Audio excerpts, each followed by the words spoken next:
Live हो गया। तो फिर एक बार हम सब एक दूसरे को नमस्कार कर लें। आप सब इसको कहते हैं अंजलि मुद्रा। इसको क्या कहते हैं? भगवान बुद्ध की ना बहुत सारी मुद्राएं हैं, उसमें एक अंजलि मुद्रा भी है। जब हम मूर्ति कला की बात करेंगे हम, ठीक है, तो जब भी मैं क्लास में हूं आप लोग अंजलि मुद्रा में रहा करिए आप लोग, ठीक है ना। मैं प्रणाम के लिए नहीं कह रहा हूं आपको, मैं अंजलि मुद्रा के लिए कह रहा हूं आपको, ठीक है। भगवान बुद्ध की ना बहुत सारी मुद्राएं हैं, जैसे ध्यान मुद्रा है, अभय मुद्रा है, भूमि स्पर्श मुद्रा है, उसी में एक अंजलि मुद्रा भी है। समझ में आ रही है ना बात सभी को? तो जब भी कोई टीचर क्लास में आप लोग अंजलि मुद्रा में, कोई पूछे ऐसा क्यों करते हैं आप लोग? सर हम लोग अंजलि मुद्रा में रहते हैं। ऑनलाइन बच्चों को भी दोपहर का नमस्कार, और हम लोग अब बातचीत शुरू करते हैं। अब छोड़ दो अंजलि मुद्रा, ठीक है। हम लोग कल अभी बात कर रहे थे मौर्य काल में अभिलेख के ऊपर, ठीक है। मैंने कहा इंपॉर्टेंट है, और अभिलेखों का ना जो प्लेस है मैप पे लोकेटेड है। रामशरण शर्मा जी की किताब में आप लोग उसको भी कभी कभी देखिएगा। जो जो काम का मैप लगते जाए उसको जेरोक्स करा के अपनी कॉपी में चिपकाते जाइएगा, ताकि जब भी पढ़े, से मान लीजिए महाजनपद वाला हमने कहा आपको, ठीक है, जितने प्रमुख मैप हो ना कॉपी में चैप्टर के साथ चिपका लेंगे ना, जब जब चैप्टर पढ़ रहे हैं मैप भी वहीं रहेगा आपके। हो थोड़ा सा मैप देख लिया। देखने का क्या तरीका? कुछ भी नहीं, बस उसमें आंख गड़ाए रखिए, आप अपना आंख टिकाए रखिए उसमें, आप दोनों आंखों को उसमें बस देख रहे हैं, वो अपने आप छपने लग जाता है दिमाग में। देखो 10वीं आप सब पास करके आए हो तो कुछ ना कुछ सीख के ही आए हो, क्लियर ना? 10 तक हम सब थोड़ा बहुत सीखते हैं। और मौर्य काल में हम लोग अभी अभिलेख पे चर्चा कर रहे थे, और अभिलेख को हमने अशोक कालीन अभिलेख पे हम लोग बात कर रहे थे, है ना। सम्राट अशोक के अभिलेख पे बात कर रहे थे। ये अभिलेख 3 हिस्सों में हमने बांटा था सुविधा के पॉइंट ऑफ व्यू से, और शिलालेख पे बातचीत जारी थी आपसे। शिलालेख यानी कि रॉक एडिक्ट, ठीक है। और शिलालेख भी 3 हिस्सों में बढ़ जाता है: major rock edict, separate rock edict, और माइनर रॉक एडिक्ट। बृहद शिलालेख, पृथक शिलालेख, और लघु शिलालेख। बृहद शिलालेख की जब हम बात कर रहे थे आपसे हम, तो कल जो आपसे बात की गई थी बृहद शिलालेख में, हमने कहा था 8 स्थानों से प्राप्त हुए हैं, और इसमें कितने आदेश हैं? 14 आदेश, ठीक। वो कौन कौन से 8 स्थान है? वो 8वां स्थान आपको ध्यान रखने हैं, नाम, ठीक है। तो वो जितना याद रहे, अभी जैसे कोई चीज आपको कंप्लीट याद रखना हो मान लो, है ना, और फैक्चुअली आपको लग रहा है कि बड़ा मुश्किल हो रहा, तो ऐसा भी नहीं कि अब एकदम से हर समय उसको पूरा याद ही रखना, ढोते रहना है। मतलब कोई एक दो नाम आपको बड़ा सूट करेगा, अच्छा सा लगेगा जैसे, तो वो ध्यान रह जाता है। पढ़ते पढ़ते पढ़ते पढ़ते आप जब जब रिवीजन करिएगा ना, जहां जहां आपको याद करना उसको चिन्हित करिए आप, और जो बार बार आप भूलते हैं उसको चिन्हित करिए, उसको अलग से नोट कर लीजिए आप कहीं किसी पेज वगैरह पे। जहां पढ़ते हैं वहां किसी सामने दीवार वगैरह पे चिपका दीजिए उसको आप। हर वैसी चीज को आलस केवल नहीं करना है, और आप चिपका के छोड़ दीजिए आप बोल्ड लेटर में। आते जाते बस पढ़ते रहिए, एक समय ऐसा होगा कि अपने आप दिमाग में वो बैठ जाएगा। हर जगह चिन्हित करते जाना, हड़प्पा में कौन कौन सी बात आप मिस कर रहे हैं, वैदिक में कौन कौन सी बात मिस कर रहे हैं, चिन्हित करते जाइए, चाहे दीवार पे जितना लिखना पड़े, ठीक है। करते जाइए, एक समय के बाद जरूरत नहीं पड़ती है देखने की। बहुत लोग कुछ थर्मोकोल वगैरह लगा देते हैं उस पर, वो उसको पिनअप कर देते हैं, उसके ऊपर कुछ और पिनअप कर दिया, उसके ऊपर और एक चीज को छोड़ा, याद हो गई, फिर कुछ और पिनअप उसी पे रहने देते हैं वो, ठीक है। बहुत सारे बच्चों को तो हमने देखा जिनको वॉशरूम में टाइम बिताने, वॉशरूम में भी चिपका देते हैं लोग। वो थोड़ा ज़्यादा है, वैसा काम मत करिएगा। हाँ, एक लड़का पिछली बार आईएएस था, उसका एक इंटरव्यू में देख रहा था मैं। हम तो जहाँ जहाँ बैठते थे, जैसे किचन में खाना बनाते थे तो किचन में चिपका हुआ था। अब गैस के सामने रिस्क क्यों ले रहे हो? मत लो रिस्क, उतना भी क्या पढ़ना है, ठीक है। 2 मिनट ज़्यादा टाइम लगेगा, मतलब, है ना। तो मतलब हमने कहा ये ज़्यादा है बच्चा, लेकिन वो कैसे सोशल मीडिया वाले सब चलते हैं, यूट्यूबर बहुत सारे हो गए हैं, तो वो उसका वॉशरूम भी दिखा रहा है कि नोट से रंगा हुआ है पूरा वॉशरूम उसका। दिखाया उसने, मतलब नजर पड़ गई थी, ठीक है। मैं कहा अच्छा ये क्या कह रहा है वॉशरूम वगैरह, देखे क्या करता था वॉशरूम में, तो देखिए उस पर मतलब तो ऐसे इंटरेस्टिंग जानकारी भी आती रहती है। तो याद हो जाएगा, no need to be panic, ठीक है, याद हो जाएगा, है ना। ये सब चीज़ें ना गुच्छ में होती हैं एक जगह, मतलब अचानक से 12-15 इन्फॉर्मेशन है जो थोड़ा प्रेशर क्रिएट करेगा आपके ऊपर, डोंट पैनिक, लीजिए और फिट कर दीजिए उसको। आते जाते प्यार से उसको देखिए, मुस्कुराइए, बोलिए, बैठोगे दिमाग में, नहीं बैठोगे, ठीक है, क्यों भेजा फ्राई कर रहे हो, 2-4 बार बात करिए, वो अपने आप बोलेगा रुको मैं आ रहा हूँ, है ना, और ट्रांसफर हो जाएगा। होता है ऐसा। फिर जैसे इसमें हर आदेश की कुछ कुछ बातें हैं, पहला आदेश, दूसरा आदेश, 14 आदेश तक, ठीक। तो हम वैसे क्रम से ही आपको बता रहे थे, बट ये नहीं बता रहे थे कौन सा आदेश में क्या है कैसे, है ना। 13 में केवल हमने बताया आपको कलिंग युद्ध का उल्लेख है, ऐसे करके हमने जानकारी आपको दे दी थी। संयोग ऐसा है कि ये जानकारी पिछले 15-17 सालों से मैं देता आ रहा हूँ, और 2-3 साल पहले इसमें से एक प्रीलिम्स में पूछ लिया, वो अपने धर्म की प्रशंसा और दूसरे की निंदा नहीं करनी चाहिए, वो स्टेटमेंट पूछे, जबकि स्टेटमेंट बहुत रेयर आता है आईएएस प्री में। फिर मैं भी परेशान था कि आखिर पूछा क्यों, आर्य शर्मा में भी उस तरह की बात नहीं कही गई है। तब हमने देखा छठी वाली एनसीईआरटी में ब्लॉग बना के उसको दिया हुआ है। मैं तो पढ़ाता हूँ क्योंकि वो जो बातें हमारे सोसाइटी या संविधान से जुड़ी हुई, उन बातों को मैं निकालता रहता हूँ, वो रेलिवेंट होता है। मैं पढ़ा 15-17 सालों से रहा हूँ उस तरह से पॉइंट, ठीक है। मेरे को पूछा क्यों ये, मतलब जैसे सवाल ये था कि आ जाना एक बात होता है, हम खुद भी कभी कभी सरप्राइज होते हैं कि बेसिक सवाल में ऐसा कैसे आ गया। हम तो लिखवाते हैं अशोक की नीति कभी लिखनी हो, व्यक्तित्व मूल्यांकन करना हो, मेंस का भी खाका रख के लिखवा रहे होते हैं हम, जो समझाएंगे आपको आगे हम, ठीक है। तब हमने देखा कि क्यों आया, रामचरण शर्मा में बहुत कुछ दिखा नहीं मुझे वैसा, 6 क्लास की एनसीईआरटी में एक ब्लॉग बना करके वो दिया हुआ था। तो इसलिए जब हमने आपको बताया था ना कि जब आप प्रैक्टिस करिएगा तो एनसीईआरटी यूज करते हैं हम लोग, वो यूजफुल होता है। बट वैसे पढ़ने से ना चीजें आराम से ध्यान में रहती हैं, क्या क्या हमने पढ़ा, समझ में आ रही है बात ना। जहां हमने लिखा था उससे आगे 1-2 पॉइंट और लिख लीजिए आप।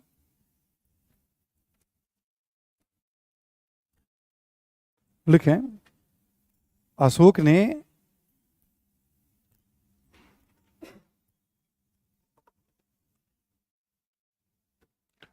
ने अपने उत्तराधिकारियों को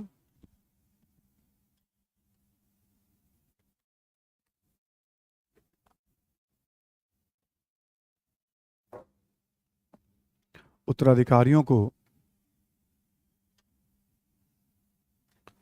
युद्ध की नीति छोड़ने की सलाह दी,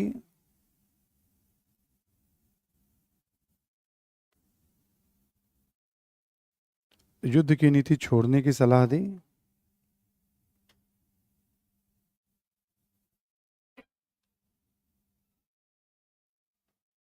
ठीक है, नीति छोड़ने की सलाह दी, और धम्म के रास्ते पर, धम्म, कल मैंने बताया था धर्म, धम्म के रास्ते पर चलने के लिए कहा,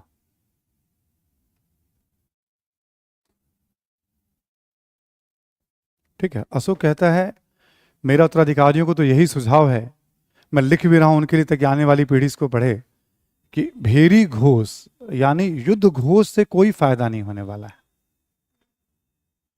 भेरी घोष से किसी भी प्रकार का कोई भी लाभ नहीं होने वाला है। आपको धम्म के रास्ते पे चलना चाहिए, धम्म यानी प्रेम, सहिष्णुता, उदारता, दया, करुणा, मैं आगे लिखवा दूंगा अब इसका भी पॉइंट आपको, है ना। इस रास्ते पे चलेंगे, इस पर जो जीत होती है वो लंबी होती है, अस्थाई होती है। युद्ध के रास्ते पे जो जीत होती है वो कभी अस्थाई नहीं होती है। तो एक शासक जो इतना शक्तिशाली है उत्तराधिकारियों को कह रहा है कि युद्ध मत करो। अशोक की जब चर्चा होती है कि भारतीय इतिहास का एक विलक्षण शासक है, प्राचीन क्या भारतीय इतिहास के महानतम शासकों में जब उसकी गिनती होती है, तो इसमें से बहुत सारे बिंदु को उठाए जाते हैं, लिए जाते हैं, है ना। ठीक, तो बृहद शिलालेख की बात आपसे कल हमने कर ली थी, इसमें ये कंप्लीट हो गया हमारा बृहद शिलालेख, है ना। अब आप लिखें पृथक शिलालेख, बृहद शिलालेख के बाद अब आप लिखेंगे पृथक शिलालेख,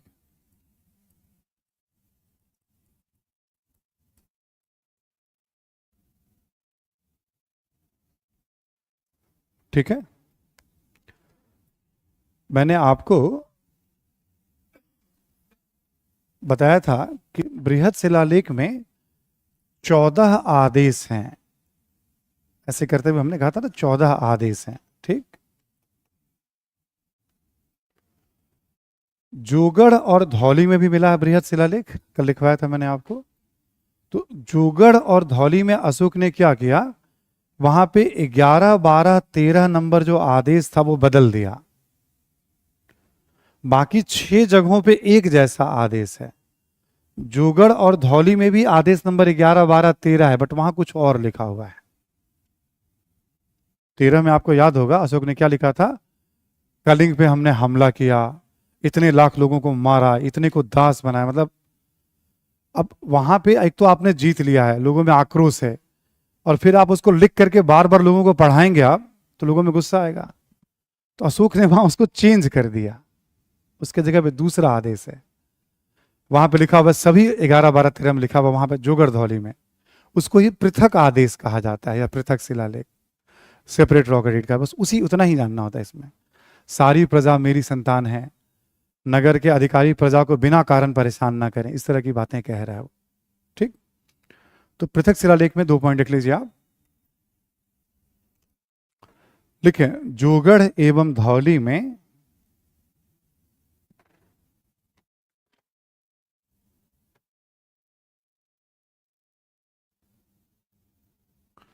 ठीक है, जोगढ़ एवं धौली में आदेश नंबर 11, 12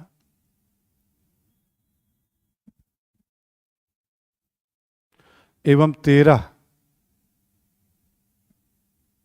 11, 12 एवं 13 के स्थान पर पृथक आदेश है।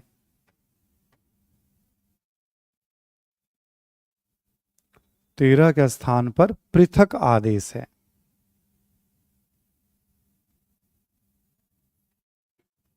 ठीक है। 11, 12, 13 के स्थान पर अलग आदेश है। लिखें आप, इसमें नगर के अधिकारियों को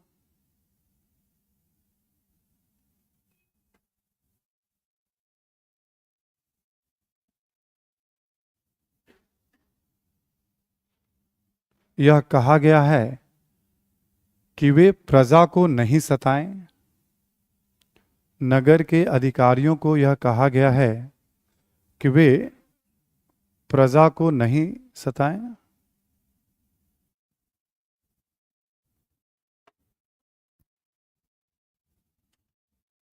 ठीक है, प्रजा को नहीं सताएं, है ना, नगर के अधिकारियों को कहा गया। लेकिन तथा सभी प्रजा को संतान के रूप में बताया गया है।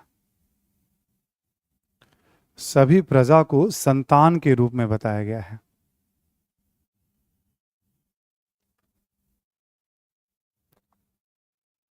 ठीक है, ये सब भी एक इंटरेस्टिंग जानकारी हो जाती है। एक राजा अपनी प्रजा को संतान है, प्रजा पे कर्ज की बात कर रहा है ना। साहित्य में बात हो तो लोग कह देते हैं डर के साहित्य में ऐसा लिख दिया होगा, बट अभिलेख में ऐसा लिखा हुआ है। बेशक शासक नहीं लिखवाया है, बट शासक की सोच पता चलती है कि वो कैसे शासन करना चाह रहा है। ठीक, तो बृहद शिलालेख, पृथक शिलालेख। अब लिखें लघु शिलालेख।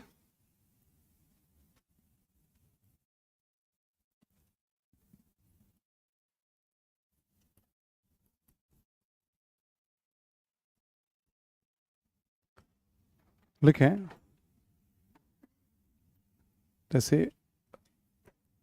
भब्रू, ये पड़ता है राजस्थान में। भब्रू, अहरौरा, ये पड़ता है यूपी में।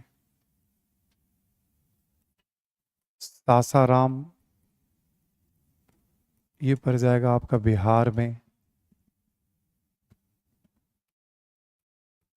कंधार, अफगानिस्तान।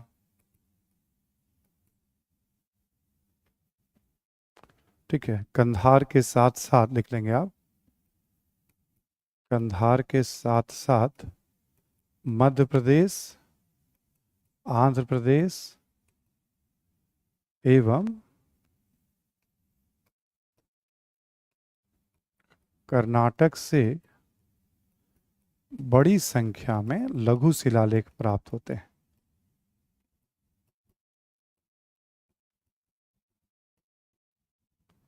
मध्य प्रदेश, आंध्र प्रदेश एवं कर्नाटक से बड़ी संख्या में लघु शिलालेख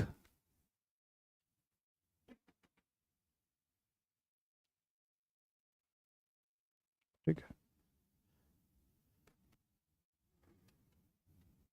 जैसे कर्नाटक में बहुत सारा अभिलेख मिला है, मस्की है, ब्रह्मगिरी है, ठीक है, पालकी गुंडू है, गवी मठ, लिखना नहीं है आपको, है ना, गवी मठ है, उडगोलान है, ठीक है, सनती है।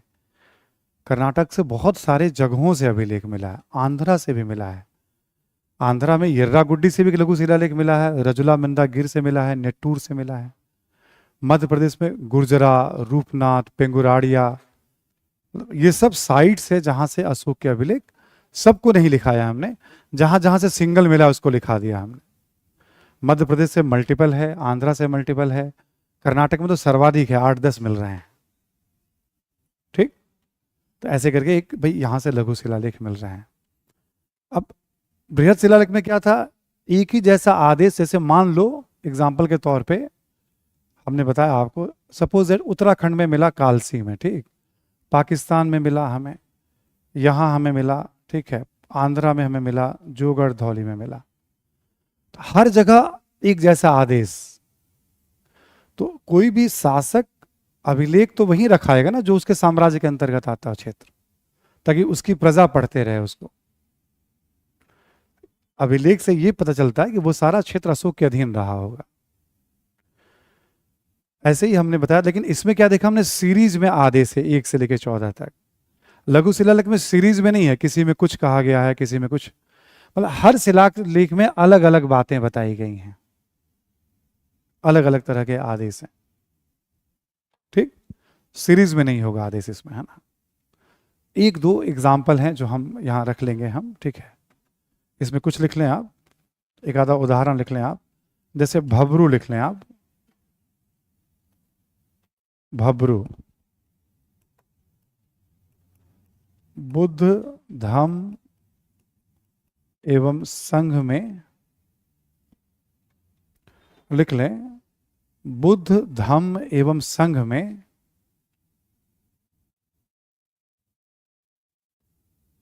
बुद्ध धम्म एवं संघ में, ठीक है, अशोक ने आस्था व्यक्त की है, अशोक ने आस्था व्यक्त की है। इससे पता चलता है कि अशोक बौद्ध धर्म को मानने वाला था। वो कहता बुद्ध धम्म संघ, त्रिरत्न हो गया बौद्ध धर्म का, अशोक आस्था, जैसे मस्की में कुछ कहा गया, अपने आप को कह रहा है, वो ब्रह्मगिरी में कुछ कह रहा था, ऐसे करके ना बहुत सारे हैं, इसमें जाना नहीं है हमें इसके डिटेल में। ठीक, तो लघु शिलालेख से संबंधित कोई एक आधा जानकारी हमने रख ली है। एक और लिख लें आप ऐसे, मस्की, ये कर्नाटक में पड़ जाएगा आपका, गुर्जरा ये मध्य प्रदेश में पड़ता है, नेट्टूर ये आंध्रा में पड़ता है, और उदगोलान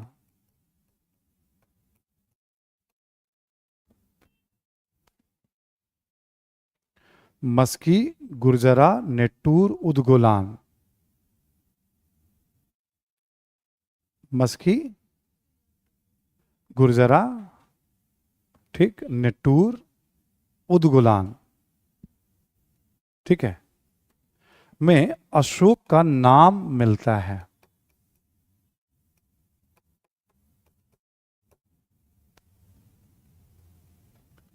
में अशोक का नाम मिलता है।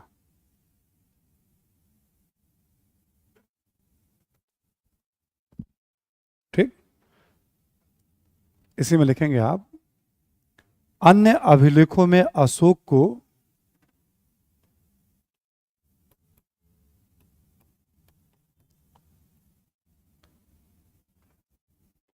अन्य अभिलेखों में अशोक को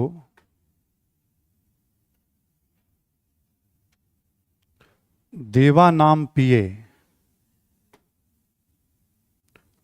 अन्य अभिलेखों में अशोक को देवानाम प्रिय कहा गया है, देवताओं का प्रिय कहा गया है अन्य अभिलेखों में अशोक को। ठीक है। एक सनती करके भी एक अभिलेख है, अभी रिसेंट 89-90 में मिला था, उसमें भी वैसे अशोक का नाम मिलता है, बट ये 4 एस्टैब्लिश्ड हैं। बाकी जितने भी अभिलेख है सब अभिलेख में अशोक को क्या कहा गया? देवताओं का प्रिय, देवानाम प्रिय। 4 या कभी कभी कहीं कहीं, अब रिसेंट एक आया है 5 अभिलेखों में अशोक का नाम है, बाकी सब जगह अशोक को क्या कहा गया है? देवताओं का प्रिय, देवानाम प्रिय, प्रियदर्शी, देवताओं का प्रिय, प्रियदर्शी, ऐसे करके लिखा रहता है। एक और लिखेंगे, सर्वप्रथम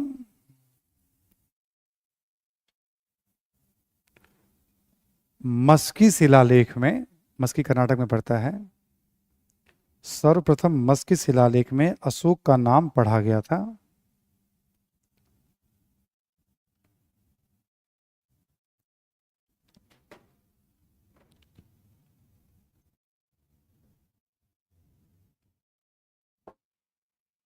डन। ठीक है, तो सबसे पहले अशोक का नाम पढ़ा गया था मस्की में, है ना। एक और पॉइंट यहीं पे लिख लें, जेम्स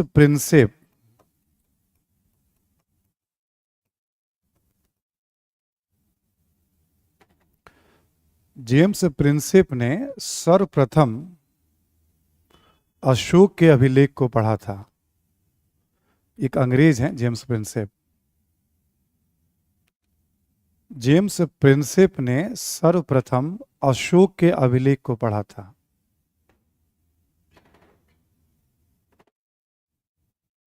ठीक है, तो इसने क्या किया था, जब अभिलेख पढ़ लिया पहली बार इसने, और तब इसने कहा कि ये जो इसमें जो शासक का नाम है देवानाम प्रिय, ये श्रीलंका का शासक है। क्यों?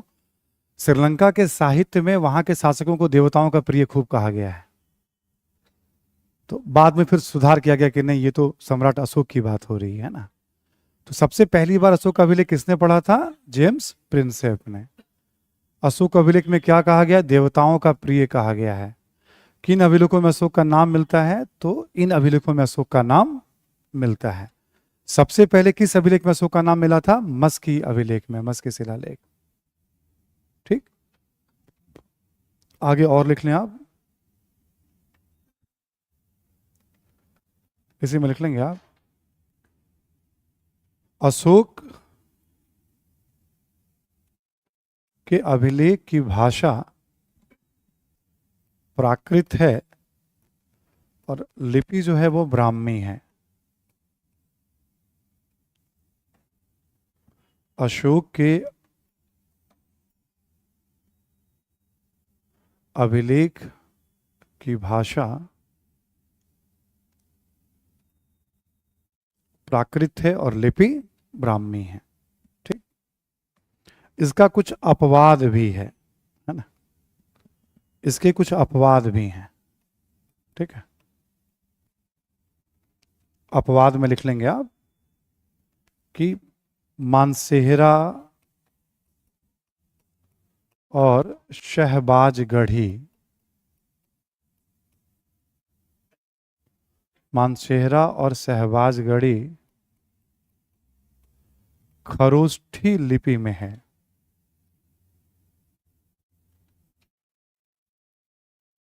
खरोष्ठी लिपि में है। ये दोनों की लिपि अलग है। ठीक, और कंधार का जो लेख है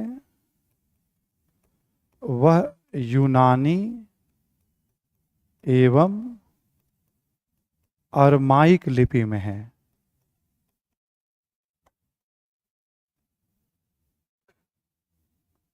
यूनानी एवं अरमाइक लिपि में है। अरमाइक। ठीक है,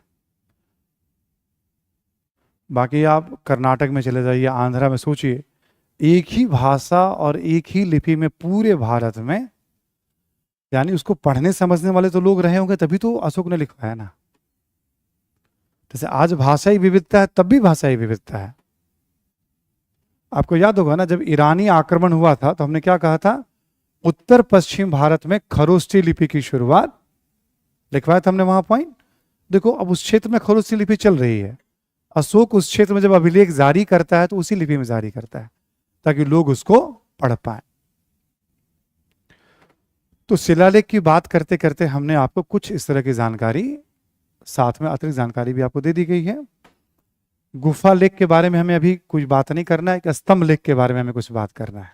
ठीक, अब आप शीर्षक दे दें, लिखें आप स्तंभ लेख।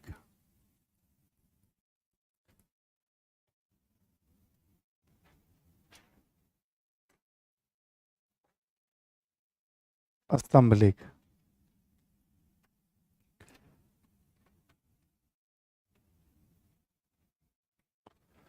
अब जैसे पत्थरों के ना पिलर बनाए गए हैं और उस पिलर पे लेख है।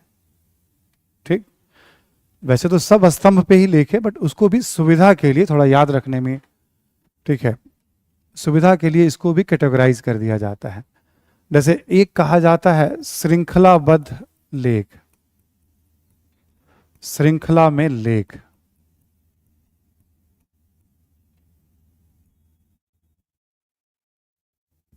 ठीक है, एक कहा जाता है श्रृंखला में लेख।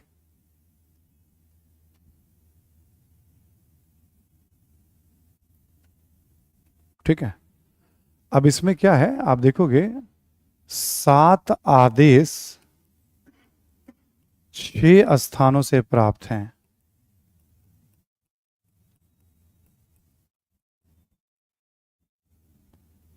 7 आदेश 6 स्थानों से प्राप्त है। ठीक है, नाम भी लिख लेंगे हम लोग इसमें। दिल्ली मेरठ, मेरठ से दिल्ली लाया गया था। दिल्ली टोपड़ा, ये भी उत्तर प्रदेश में पड़ता है, टोपरा सहारनपुर में, वहां से दिल्ली लाया गया था। दिल्ली मेरठ, दिल्ली टोपरा। एक तो अशोक का जो अभिलेख है, आप यदि किसी को दिल्ली का थोड़ा बहुत आइडिया हो दिल्ली विश्वविद्यालय का, तो दिल्ली विश्वविद्यालय का जो मेन गेट है उससे बहुत नज़दीक है हिंदू राव हॉस्पिटल है, बड़ा हिंदू राव करके है, वहीं पे अशोक का एक अभिलेख जो है कॉर्नर पे ही है, उसको घेरा गया है, मतलब बहुत दूर नहीं है, मतलब ठीक है, विश्वविद्यालय से एकदम नज़दीक ही है वो, ऐसे ही खुले में ही रखा गया उसको, है ना। तो कई बार टूरिस्ट भी वहाँ देखते रहते हैं उसको, भाई क्या लिखा हुआ है, कैसे लिखा हुआ है। तो एक हो गया दिल्ली मेरठ, एक हो गया आपका दिल्ली टोपरा। दिल्ली लाया गया, ये लाने वाला शासक था फिरोज शाह तुगलक मध्यकाल का, इन सब जगहों से दिल्ली ले आया था, तो नाम किताबों में से दिया रहता है। फिर है लौरिया अरराज, और फिर है लौरिया नंदनगढ़। लौरिया अरराज, लौरिया नंदनगढ़, और एक है रामपुरवा।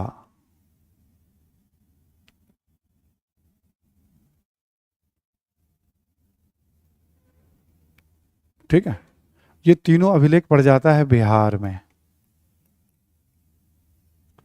लौरिया अरराज, लौरिया नंदनगढ़, ठीक है, और रामपुरवा, और एक है प्रयाग राज का अभिलेख है। हाँ, तो पहले कौशाम्बी में एक मुगल कालीन शासक है अकबर, जो उसको इलाहाबाद ले आया था, है ना, प्रयागराज ले आया था। तो हम क्या देख रहे हैं, 7 आदेश है जो 6 स्थलों से प्राप्त हुए हैं, 1 2 3 4 5 6। ठीक है, अब यहां नोट करके लिख लें आप आदेश के बारे में एक दो बातों को।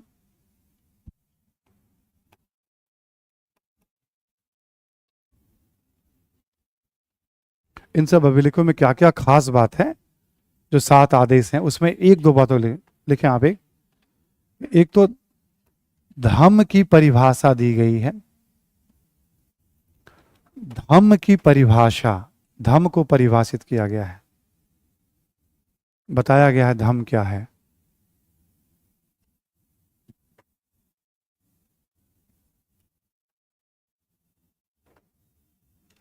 क्लियर ना? धम की परिभाषा दी गई है। एक तो ये बात हो गई। दूसरा लिखें आप कि बड़े पैमाने पर कल्याणकारी कार्यों का उल्लेख है। बड़े पैमाने पर कल्याणकारी कार्यों का उल्लेख है।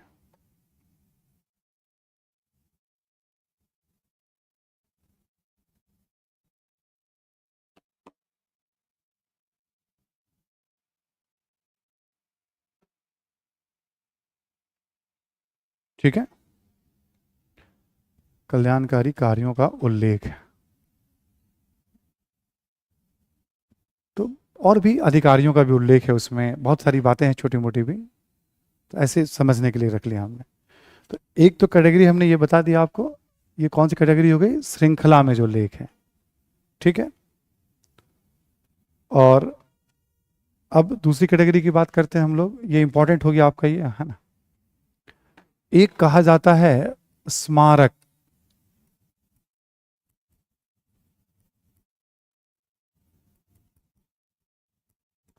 ये बेसिकली स्मारक कहने का मतलब है, जैसे कोई इमारत है ना, जैसे मान लो ये क्लासरूम है, इसमें पिलर बना हुआ है।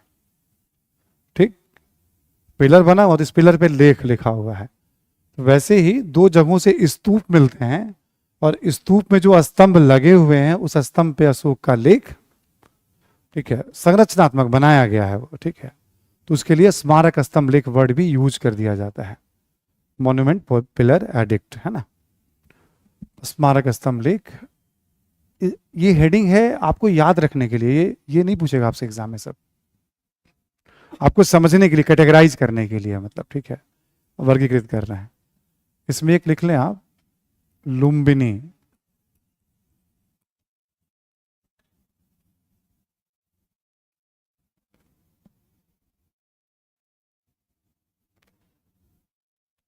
लिखें, मतलब अशोक ने लुम्बिनी की यात्रा की,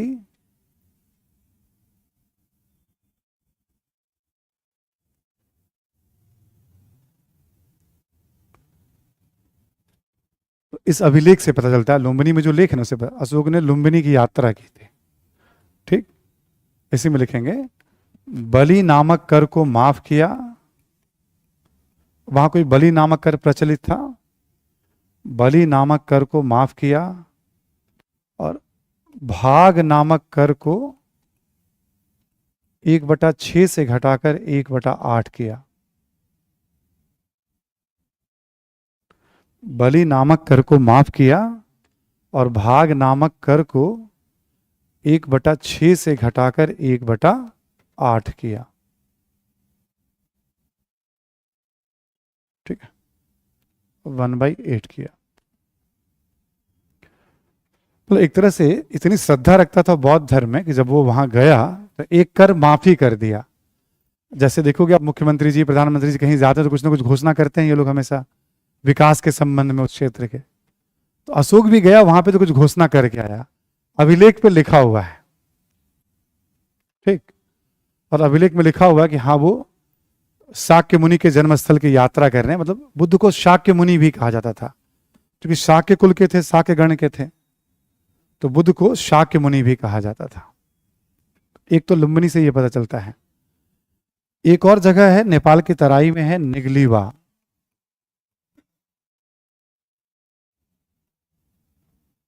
निगलीवा,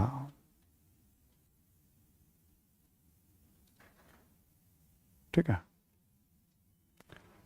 इसके बाद यहां इस अभिलेख में लिखा हुआ है कि कनक मुनि,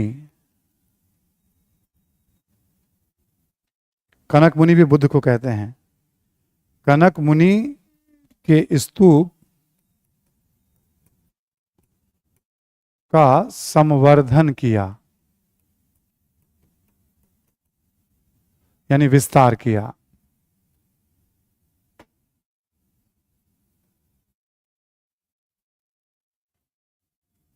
ठीक है, कनक मुनि के स्तूप का संवर्धन किया।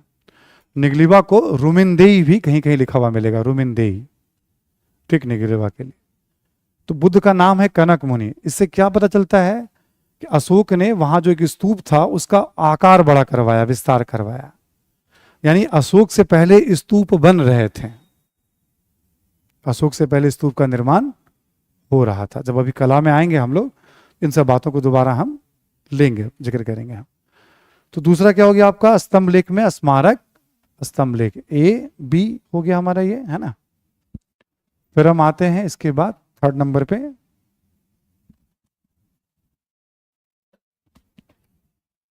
सी कर लीजिएगा आप, संघ भेदक लेख,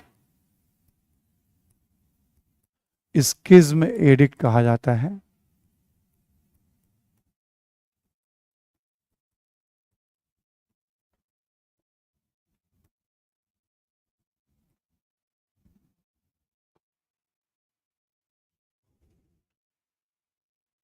ठीक है, संघ भेदक लेख, इसे में लिखेंगे आप सांची, सारनाथ एवं कौशाम्बी,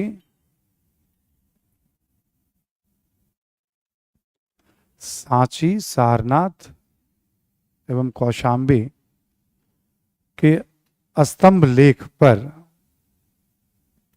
के स्तंभ लेख पर, पिलर एडिक्ट पर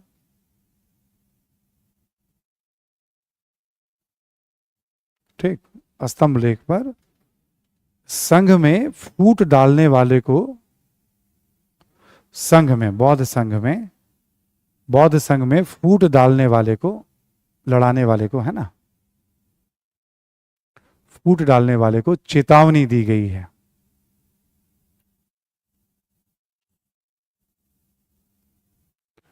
फूट डालने वाले को चेतावनी दी गई है। ठीक है, फूट डालने वाले को अशोक चेतावनी दे रहा है, संघ में जो भी फूट डालेगा सर अशोक जो उसके साथ सख्ती से निपटेगा। तो कितना भी अहिंसा के रास्ते पे धमकी वमकी देता रहता था, अभिलेख में भी धमकी कई बार दिया है कि सुधर जाओ नहीं तो मैं सुधार दूंगा। ये लिखा हुआ नहीं है, कहना यही चाह रहा था वो। शासक है ना, सबसे बड़ा शक्तिशाली है उस समय, तो इसको क्या डर है, मतलब कहना यही चाह रहा, सुधर जाओ नहीं तो मैं सुधार दूंगा। ठीक, ये संघ भेदक, इसका नाम ही दे दिया गया स्किज्मेटिक। ऐसे ही एक अभिलेख है कौशाम्बी में, उसकी पत्नी कारुबाकी और बेटा तीवर का उल्लेख मिलता है। कौशाम्बी में एक और अभिलेख है, उसमें उसकी पत्नी का भी नाम है, मतलब शादियां तो कई करते थे ये सब, ठीक है। अभिलेख में एक ही पत्नी का नाम है, कारुबाकी का नाम है और बेटा का नाम है। ठीक है, कारुबाकी और तीवर का उल्लेख, ऐसे बहुत सारी जानकारी और भी है। ठीक है, तो ये हो गया आपका स्तंभ लेख से संबंधित कुछ बेसिक जानकारी। क्लास के शुरू में हमने कहा था ना आपको कि याद जैसे रखना हो, आपको लगे लिस्ट है, तो इस तरह से लिस्ट बन गई है ना, स्तंभ लेख, लुम्बिनी, निगलिवा, 6 जगहों से ये हो गया, 3 ये ले लिया हमने, है ना। 6, 2, 8, 3, 11, 11 नाम हमने स्तंभ लेख में ले लिया। ठीक, और उधर हमने बृहद शिलालेख में 8, 2, 10, ठीक है, और 3, 4, 5 नाम लिखवाया था। 15 और 11 मतलब 25, 26 अभिलेखों के नाम हो गए। 40 से ज्यादा मिले हैं। ठीक, वैसे बोल तो दिया हमने लगभग 40 रिकॉर्ड पे, लेकिन लिखवाया हमने जो, क्योंकि आप सारे अभिलेख तो नहीं पूछेंगे, जो महत्वपूर्ण है वो ध्यान रखेंगे हम। ठीक है, बट मैप जरूर देखते रहिएगा, है ना।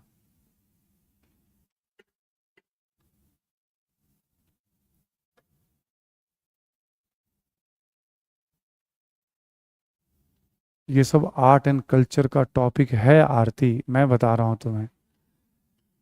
अच्छा, तब तक निकिता ने बता भी दिया। हाँ आरती, निकिता से पहले मैंने बताया उसको। ठीक,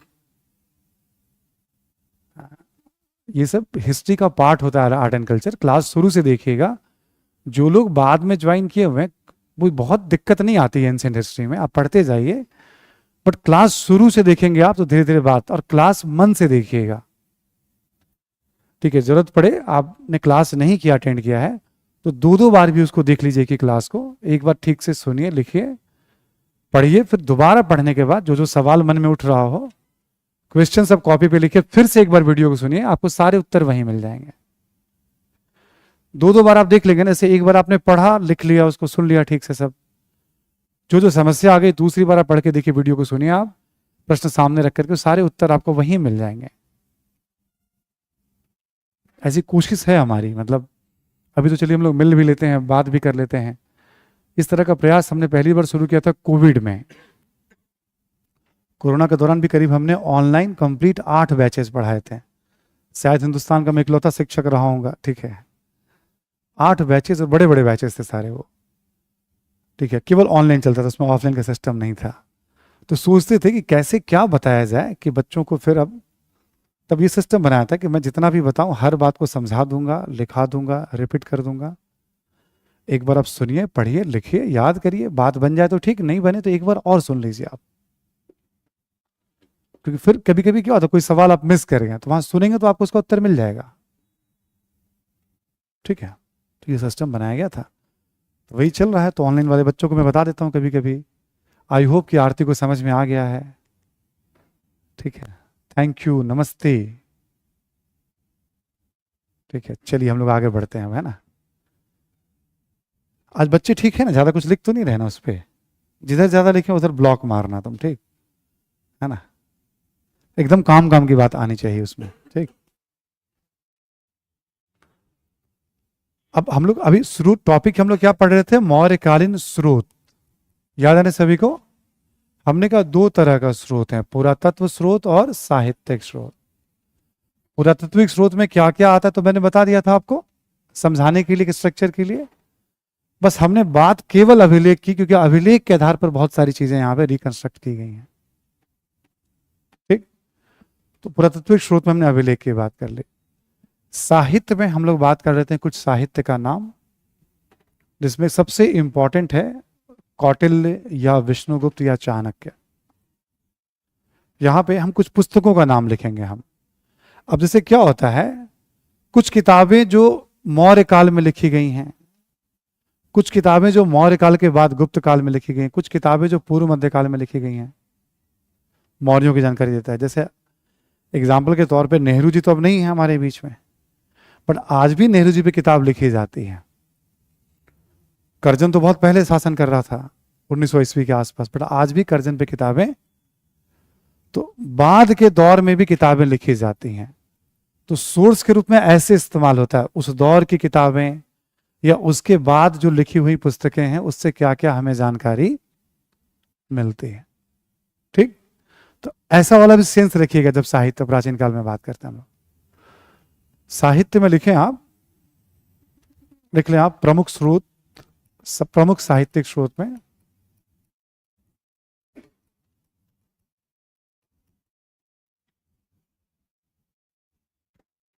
केवल नाम लिख लीजिए, थोड़ा अर्थशास्त्र पे अलग से बात कर लूंगा हम। एक लिख लें आप अर्थशास्त्र,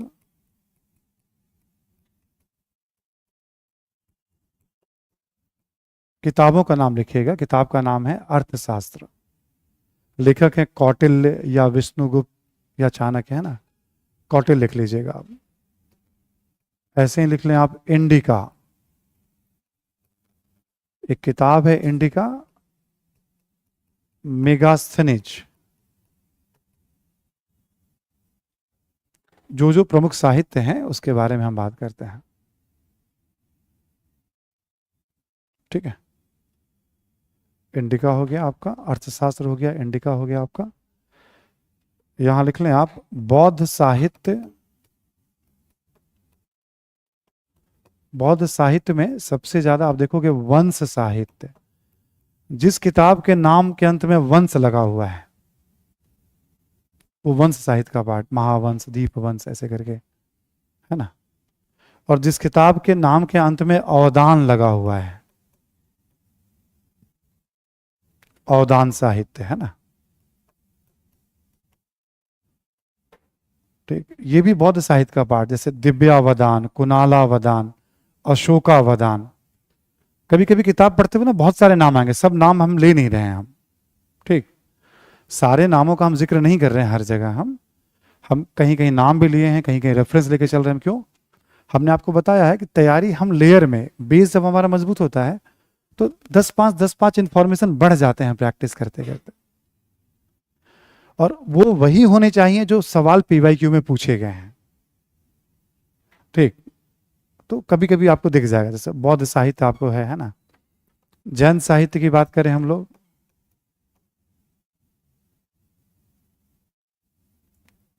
आपने ये नाम सुना होगा, परिशिष्ट पर्वन, नाम सुना है क्या? कल्पसूत्र,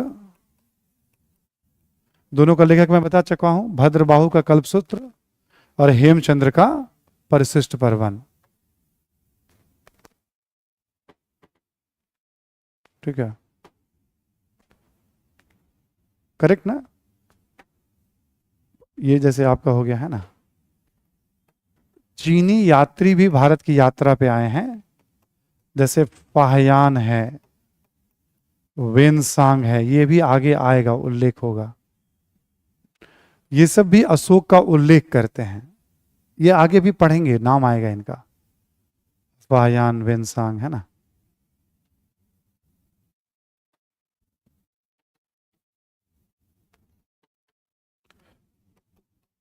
ब्राह्मण ग्रंथ की बात करें हम लोग, हम अभी आगे पुराणों का जिक्र करेंगे, जैसे पुराण, विष्णु पुराण से हमें मौर्यों की जानकारी मिलती है, विष्णु पुराण से हमें मौर्यों की जानकारी मिलती है, विष्णु पुराण से हमें मौर्यों की जानकारी मिलती है। ठीक है, अन्य में भी कुछ और नाम लिख लें जो मौर्यों के बारे में बताता है हमें, है ना। जैसे एक है मुद्रा राक्षस, इसके लेखक हैं विशाख दत्त, ये गुप्त काल में लिखी गई है, 6ठी-5वीं सदी ईस्वी में, मौर्यों के बारे में जानकारी देता है।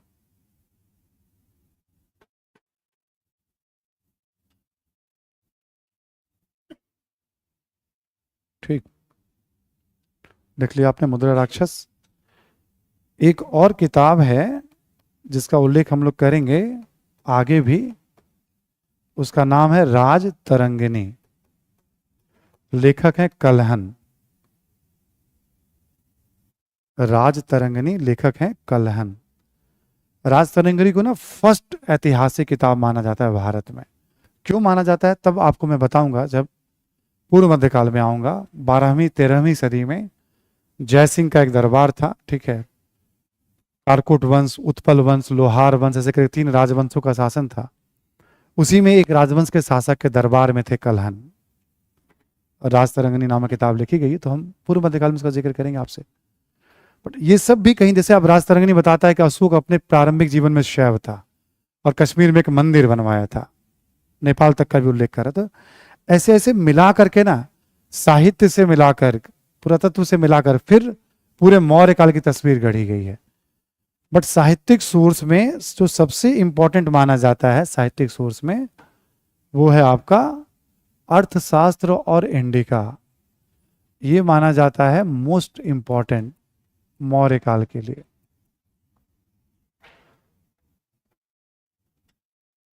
ठीक, ये दोनों किताब बहुत इंपॉर्टेंट है। हम जैसे अर्थशास्त्र के बारे में एक छोटा सा परिचय भी लेंगे, अलग से भी हम लिखेंगे, थोड़ा कुछ जरूरी के पॉइंट्स हैं। ठीक है, ये हो गए आपके साहित्यिक स्रोत।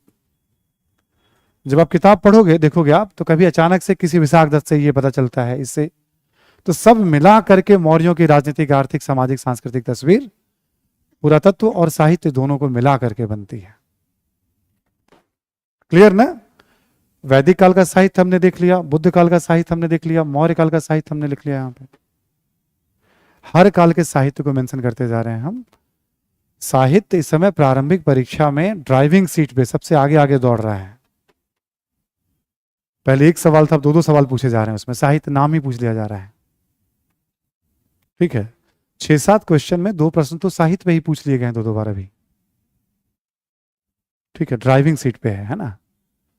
तो पहली बार आपको लगेगा थोड़ा सा कि अच्छा ये सब याद करना है, पढ़ना है, आपको लगेगा हाँ इतिहास होता क्या है, अच्छा यही सब इतिहास होता है, फील करेंगे आप। बट धीरे धीरे आप सब एडजस्ट कर जाएंगे। आप कैसे एडजस्ट करते हैं? जब बड़ा कॉज सामने होता है कि हमें क्यों बनना है, तो लगता था ये है क्या, इसको तो ऐसे ही पढ़ जाएंगे हम।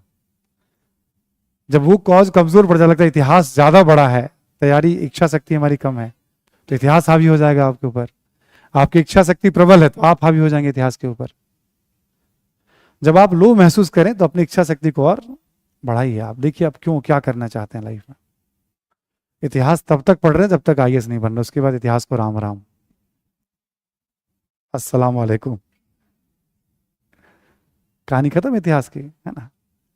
हमेशा किसी भी विषय को ये सोच के पढ़ना है, ठीक। मन में मत रखिएगा ये विषय डिफिकल्ट है, इजी है, सब पढ़ना है आपको। जो सबसे ज्यादा डिफिकल्ट लगे उसमें क्षमता ऐसी होनी चाहिए कि हम किसी को बैठा के समझा देंगे, पढ़ा देंगे। जो सबसे डिफिकल्ट लगेगा आपको हमेशा उसमें एबिलिटी ऐसी डेवलप करनी है कि 2-4 बार पढ़ने के बाद चौथी 5वीं बार में समझा देंगे सामने वाले को। इतनी सी भी कमजोरी एग्जाम में वो बहुत नुकसानदेह हो जाती है। इसलिए शांत चित्त होकर पढ़ते जाना है। जब जब कोई सब्जेक्ट हावी हो, लंबी गहरी सांस लीजिए 2-4-5 बार, सोचिए अपने अंदर कि हमने डिसीजन क्यों लिया है, क्यों बनना चाहते हैं हम। फिर ये छोटा लगेगा आपको। और हमने भी तुरंत दूसरा फॉर्मूला इसलिए बताया था, आपको लग रहा है कि हमने पहले क्यों समझाया। जहां एक साथ चीजें याद करनी हो, दीवार पर लिख करके आप उसको छोड़ दीजिए। आप आते जाते बस देखते रहा करिए। आप इसी के लिए समझाया था हमने शुरू में। इंफॉर्मेशन बहुत सारे आने वाले थे, ठीक। इंफॉर्मेशन कंप्लीट, आगे बढ़ते हैं हम लोग। अर्थशास्त्र के बारे में थोड़ा सा लिखते हैं।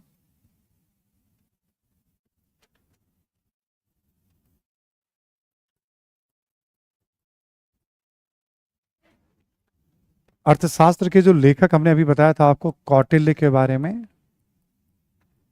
या इन्हीं को विष्णुगुप्त भी कहते हैं और इसको चाणक्य भी कहते हैं।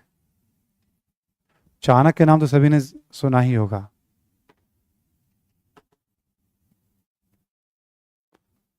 ठीक।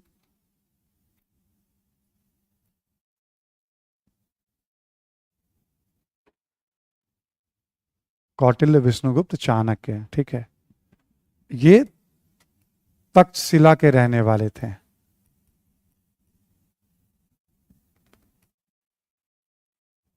निवासी, और वहीं पे आचार्य भी थे, शिक्षक भी थे चाणक्य जो हैं, ठीक है। तक्षशिला बहुत बड़ा विश्वविद्यालय, उसका परिचय मैं दूंगा आपको, महत्वपूर्ण रहा है। 5वीं सदी ईसा पूर्व से 5वीं सदी ईस्वी, लगभग 1000 सालों तक। फिर नालंदा ने उसको रिप्लेस किया कुछ 100 सालों के लिए। नालंदा के बाद विक्रमशिला, सोमपुर जैसे कुछ महाविहार आ गए थे।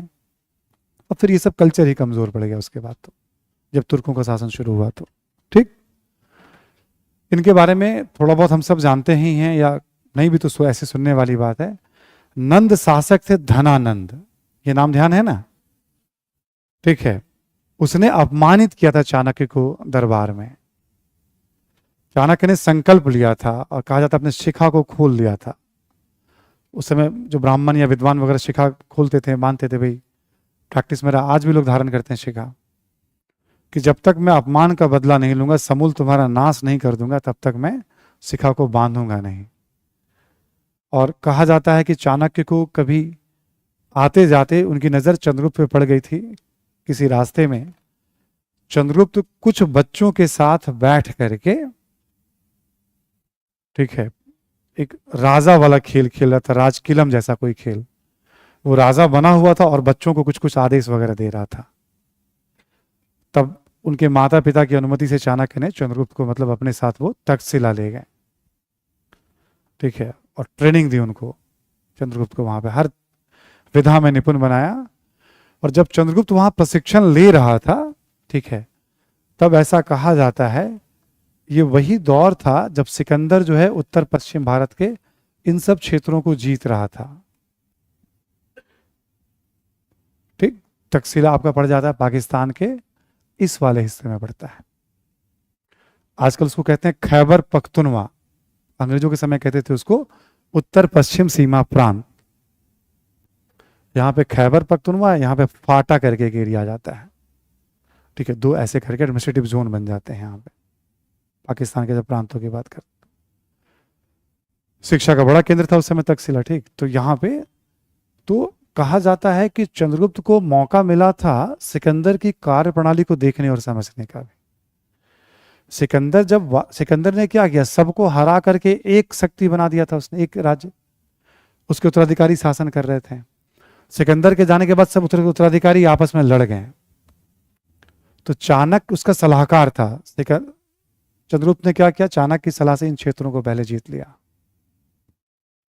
फिर सेना इकट्ठी की और धीरे धीरे फिर धनानंद को पराजित किया, हत्या कर दी गई उसकी, और फिर मगध पे मौर्य वंश की रीव, वहां से कहानी शुरू होती है उसकी, चंद्रगुप्त की। तो चाणक्य की बहुत बड़ी भूमिका रही है उसमें।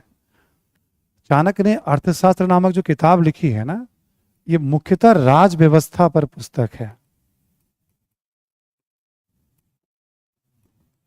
ये पुस्तक किस पे है, पॉलिटी के ऊपर है, नाम अर्थशास्त्र है। ठीक, किताब जो है पॉलिटी के ऊपर है, और इस किताब में किसी मौर्य शासक का उल्लेख नहीं है।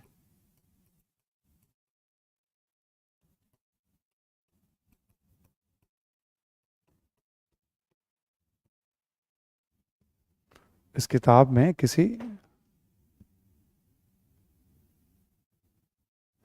मौर्य शासक का उल्लेख नहीं है। ठीक है, एक इंटरेस्टिंग जानकारी है। फिर भी प्रशासन व्यवस्था वगैरह सब देख करके, भाषा शैली देख करके विद्वानों का मानना है, और दूसरे प्रमाण के आधार पे भी ये सब मौर्यों के बारे में इसमें बताया गया है। ठीक, फिर अलग अलग अध्याय हैं, छोटे छोटे अध्याय हैं, सब ऐसे, मतलब एक होता है ना, बहुत विशद फैक्चुअल जानकारी आपके स्टडी मटेरियल में दी गई है इसके बारे में, क्योंकि कुछ साहित्य बहुत इंपॉर्टेंट है। अभी तो एक छोटा सा परिचय हो गया, ये भी फैक्चुअली पीटी के लिए हमने बताया आपको। अब इसमें एक और जरूरी बात मैं क्या बताने वाला हूं आपको, कि प्रशासन के संदर्भ में इसके विचार कभी पूछ सकता, क्योंकि चाणक्य बहुत रेलिवेंट है। तो यहां पे 7-8 बातों को बस वैसे ही सब्जेक्टिव पॉइंट ऑफ व्यू से बता रहा हूं, ऑब्जेक्टिव नहीं, कभी आ सकता है। ठीक है, लिखें आप, प्रशासन से संबंधित विचार।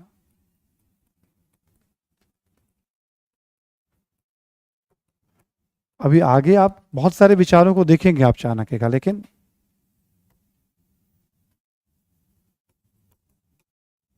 हमें यहां पर भी एक स्ट्रक्चर रखना है। ठीक है, लिखें आप, ये क्या क्या ये कहता है, राजा एवं मंत्री का चरित्र उत्तम होना चाहिए।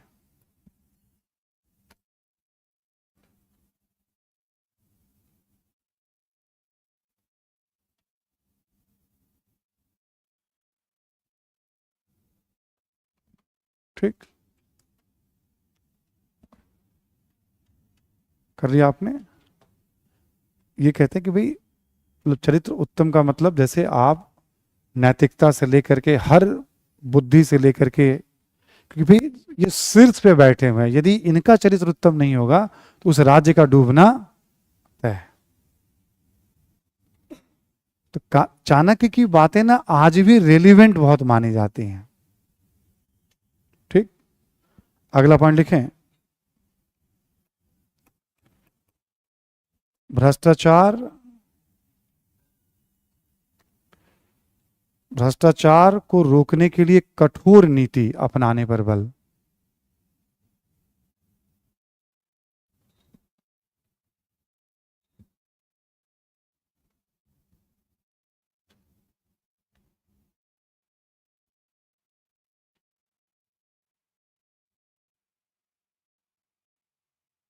नीति अपनाने पर बल, कहता था भ्रष्टाचार को लेकर जीरो टॉलरेंस, यदि भ्रष्टाचार को आप झेलेंगे तो राज्य का विफल होना तय है। मतलब इसलिए हम लोग पढ़ रहे हैं कि उस दौर में जो बात कहकर गया आज भी वो उतना ही रेलिवेंट है। एक बार आप ना देखिएगा, टेक्निकल कोई इशू आ रहा हो तो, कोई टेक्निकल बच्चों का इशू हो जरा एक बार देख लीजिएगा, है ना, कोई कल की क्लास या कुछ कुछ पॉलिटी की क्लास, पता नहीं हिस्ट्री में पॉलिटी वाले क्लास का मैसेज क्यों करते हैं लोग, पॉलिटी में मैसेज नहीं कर सकते हैं क्या? कर सकते हैं। एक बार देख लीजिएगा जरा, कुछ इशू अपनी तरफ से हो तो बता दीजिए, तो उनको जवाब दे दीजिए आप, है ना। अगला पॉइंट लिखें आप।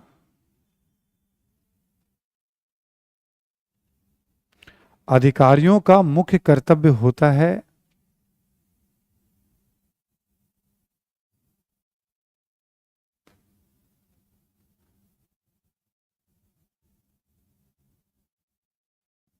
ठीक है, अधिकारियों का मुख्य कर्तव्य होता है नीतियों का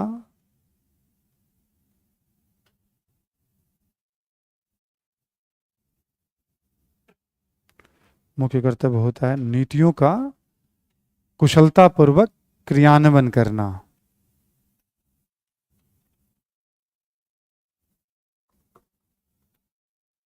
नीतियों का कुशलतापूर्वक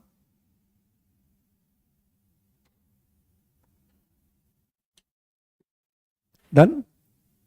अधिकारियों का मेन काम है, आपका मेन काम क्या होता है? नीतियों का ठीक से यदि क्रियान्वयन नहीं करेंगे तब भी राज्य सफल, एक पूरा सिस्टम ये रख रहे हैं। आगे लिखें आप। राज्य की सुरक्षा के लिए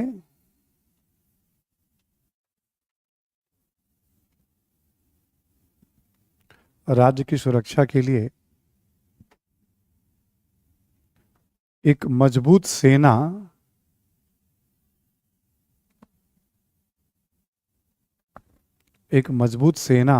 और कुशल गुप्तचर प्रणाली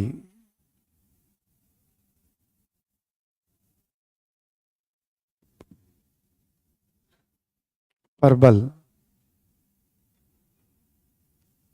उस पर भी बल देते हैं। चाणक्य कहते हैं कि भाई राज्य तभी सुरक्षित होगा जब आपके पास गुप्तचर प्रणाली बहुत अच्छी होगी। आपको खबर होनी चाहिए शत्रु के बारे में, अंदरूनी तौर पे प्रजा में क्या पक रहा है, कहां कहां विरोध के स्वर उभर रहे हैं, बाहर के देशों में क्या क्या हो रहा है, सब खलचल पता होनी चाहिए आपको। पता नहीं है आप तो कभी मजबूत, और सेना मजबूत होनी चाहिए। अगला पॉइंट लिखें। राज्य का आर्थिक आधार भी सशक्त होना चाहिए।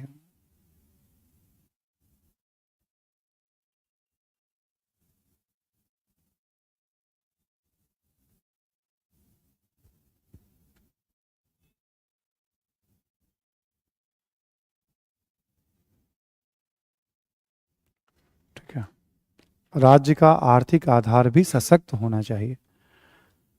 जब अभी हम पढ़ेंगे हम लोग मौर्य प्रशासन, आप देखेंगे इतने सारे करों की सूची है इसमें कि आप, हमें पढ़ना 2-3 कर ही है, बट बीसियों कर का नाम उसमें दिया हुआ है। करों का बोझ इतना नहीं कि प्रजा बोझ से कराने लगे, मतलब कर से, ये भी कह रहा है चाणक्य। लेकिन जितना संभव हो कर, क्योंकि पैसा है तभी आप सिस्टम बेहतर बना पाएंगे। नेक्स्ट पॉइंट लिखिए आप। देखिए, प्रजा के कल्याण में ही राजा का कल्याण है।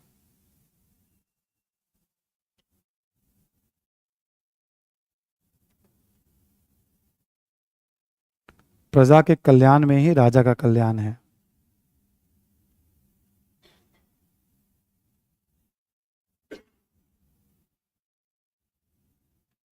ठीक है,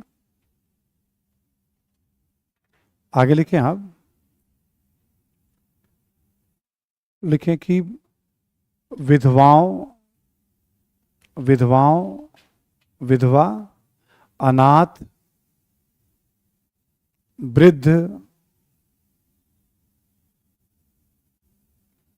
इत्यादि वर्गों को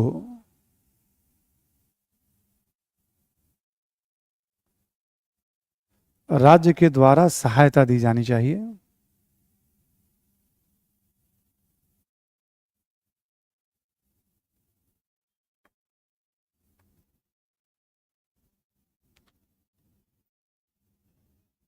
सहायता दी जानी चाहिए। एक और पॉइंट लिख लें आप। विदेश नीति के क्षेत्र में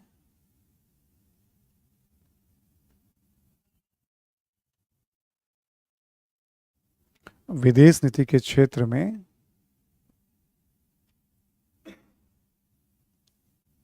ठीक है, पड़ोसी के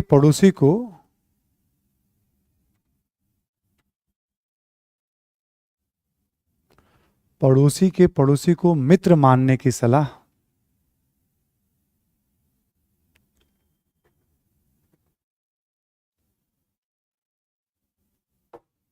ठीक है, मतलब इनका एक नॉर्मल सा कॉन्सेप्ट था जब ये कहते थे कि भाई जैसे हम उत्तर पश्चिम का मान लीजिए एग्जाम्पल लें हम लोग, जैसे ये इलाका सपोज दैट पाकिस्तान है आपका, है ना, ठीक, ये आपका अफगानिस्तान है, ये आपका ईरान है ना, ये हम लोग हैं सपोज, है ना, भारत। तो पड़ोसी हो गया हमारा पाकिस्तान, तो इसका पड़ोसी अफगानिस्तान। तो जिसकी सीमा जिससे लगती है उसके बीच में टकराव होता है, महत्वाकांक्षाएं रहती हैं, इसमें इसमें होगा, इसमें इसमें होगा, इसमें इसमें होगा। तो हमारा स्वाभाविक मित्र ये होगा और ये होगा, ठीक है, या उनके लिए हम मित्र होंगे। मतलब चाणक्य कहता है आमतौर पे मान के चलेगा जो पड़ोसी का पड़ोसी होगा उससे आपकी मित्रता होगी स्वाभाविक। विदेश नीति में, स्टूडेंट लाइफ में जो आपका रूम पार्टनर है उसके साथ ठीक रहिएगा, पड़ोसी से भी ठीक रहिएगा, है ना। विदेश नीति में कहते हैं कि राष्ट्रों के बीच ना महत्वाकांक्षा तो होती है ना, साम्राज्य विस्तार को लेकर, प्रभाव को लेकर, ठीक।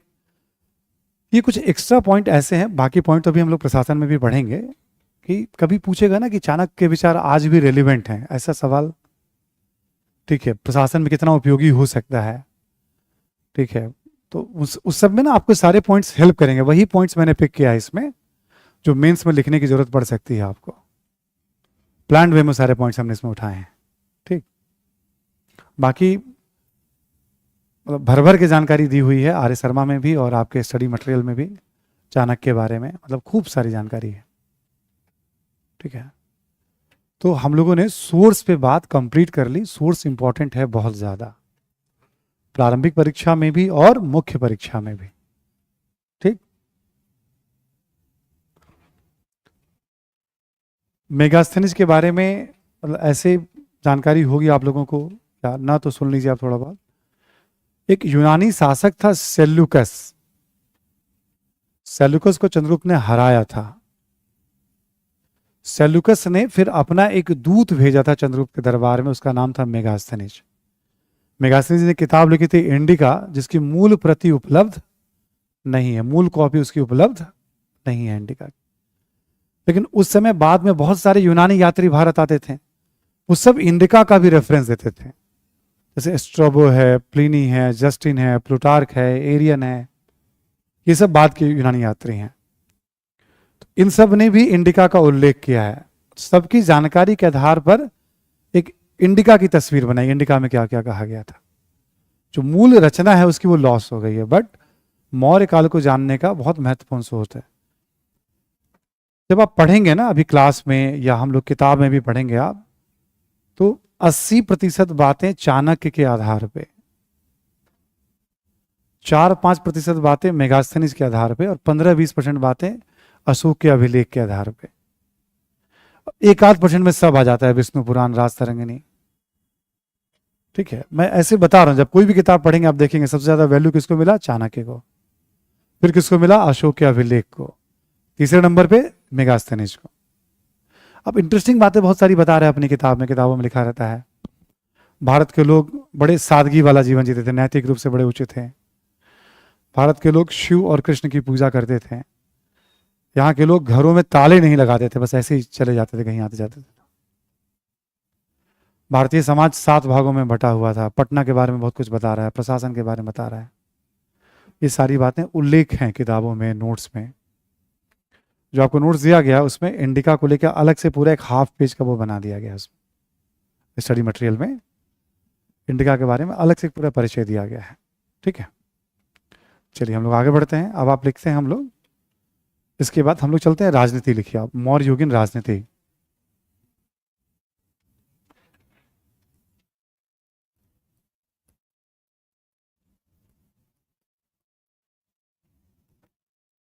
इसमें हम क्या पढ़ने वाले हैं, एक तो शासकों के बारे में पढ़ेंगे हम, थोड़ा परिचय लेंगे यहाँ पे हम, जरूरी है अशोक का खास करके, और प्रशासन पढ़ेंगे। राजनीति में दो चीजें और आ जाएंगी, जैसे मौर्यों का उदय कैसे हुआ, तो इसको लेकर के बहुत क्लैरिटी नहीं है। चंद्रगुप्त मौर्य को लेकर के एकदम से दावे से नहीं कहा जा सकता है ये किस वर्ण से थे, किस जाति से थे, है ना। बहुत सारे सोर्स कहते हैं क्षत्रिय थे, इनके पिता जो थे मोर पालने वालों के मुखिया रहे होंगे, है ना। ठीक है, अब उसमें जाना भी नहीं, आपका काम भी नहीं है, उसका कोई रोल नहीं है एग्जाम में। मौर्यों का पतन कैसे हुआ उस पर भी अलग अलग मत है। दो चार कॉन्सेप्ट मैं लिखवा दूंगा ऑब्जेक्टिव के पॉइंट ऑफ व्यू से। मेन हमारा फोकस होने वाला है शासकों के बारे में और प्रशासन के बारे में, उसमें भी अशोक फोकस मेन है हमारा। ठीक, मौर्यकालीन राजनीति ये तो लिखवा ही दिया था आपको हमने, 322 ईसा पूर्व से 185 ईसा पूर्व। पहला लिख लें आप, चंद्रगुप्त मौर्य।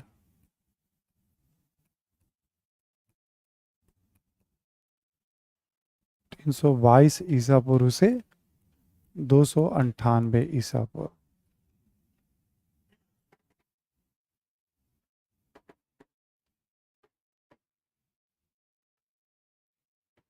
मतलब चिल्ड करना है या नहीं, चिल्ड मतलब और टेम्परेचर कम करना है, बढ़ाना है। ठीक है,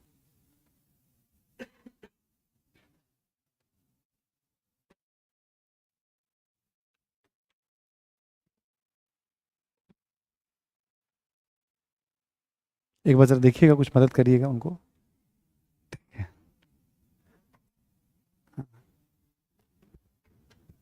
चलिए लिखिए, हम लोग इस पे बात करें। चंद्रगुप्त के बारे में ज्यादा देखो, अभी जब मैं प्रशासन पढ़ाऊंगा ना, उस प्रशासन से हम चंद्रगुप्त के बारे में बहुत कुछ कह जाएंगे, हम अशोक के बारे में भी अलग से पढ़ना नहीं हमें बहुत, है ना। चार छह ऐसी बातें जो प्रारंभिक परीक्षा में काम आ सकती है या समझ बनाने के लिए थोड़ा। पहला पॉइंट में लिखेंगे आप, मौर्य वंश का संस्थापक।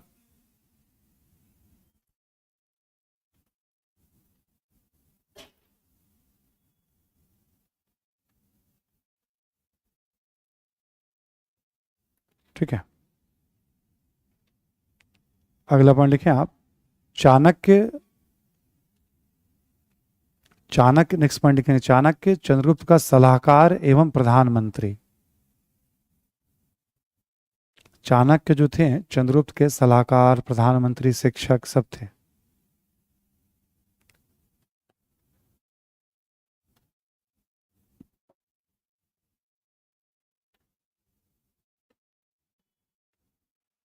ठीक है,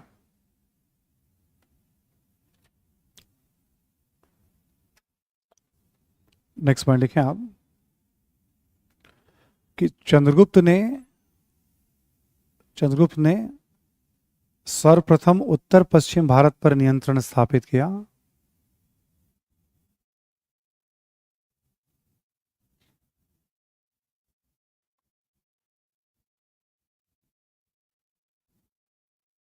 ठीक,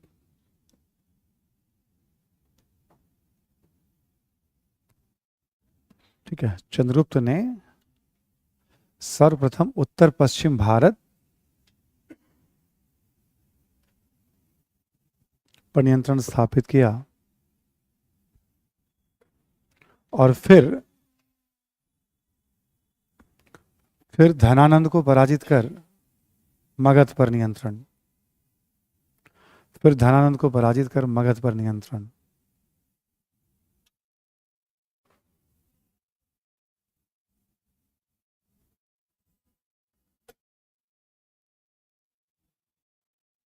ठीक, लिख लिया आपने। एक अपने स्टूडेंट हैं रमजान आलम साहब, ये लिख रहे हैं, सर हर्यंक वंश आपने नहीं पढ़ाया। अभी पीछे हमने समझाया था इनको कि तुम पूछने का तरीका बदलो तुम लोग पहले तो। ठीक है, मानता हूँ जिनको ये पता है कि मैंने क्या पढ़ाया क्या नहीं पढ़ाया। मुझे समझ में नहीं आता कि लोग टाइम खराब क्यों करते हैं फिर क्लास में आकर के। राइट और रॉन्ग, ठीक कह रहा हूं ना मैं। यदि आपको डिसाइड करना है कि मैं सब जानता हूं तो फिर आपको पढ़ना नहीं चाहिए, आपको पढ़ाना चाहिए। आपको, आप किस्मत वाले हैं कि भी आप क्लास में नहीं हैं आप, मतलब बड़ी दिनों से इच्छा कर रही है कि मैं बैठ के पढ़ूं मैं, है ना।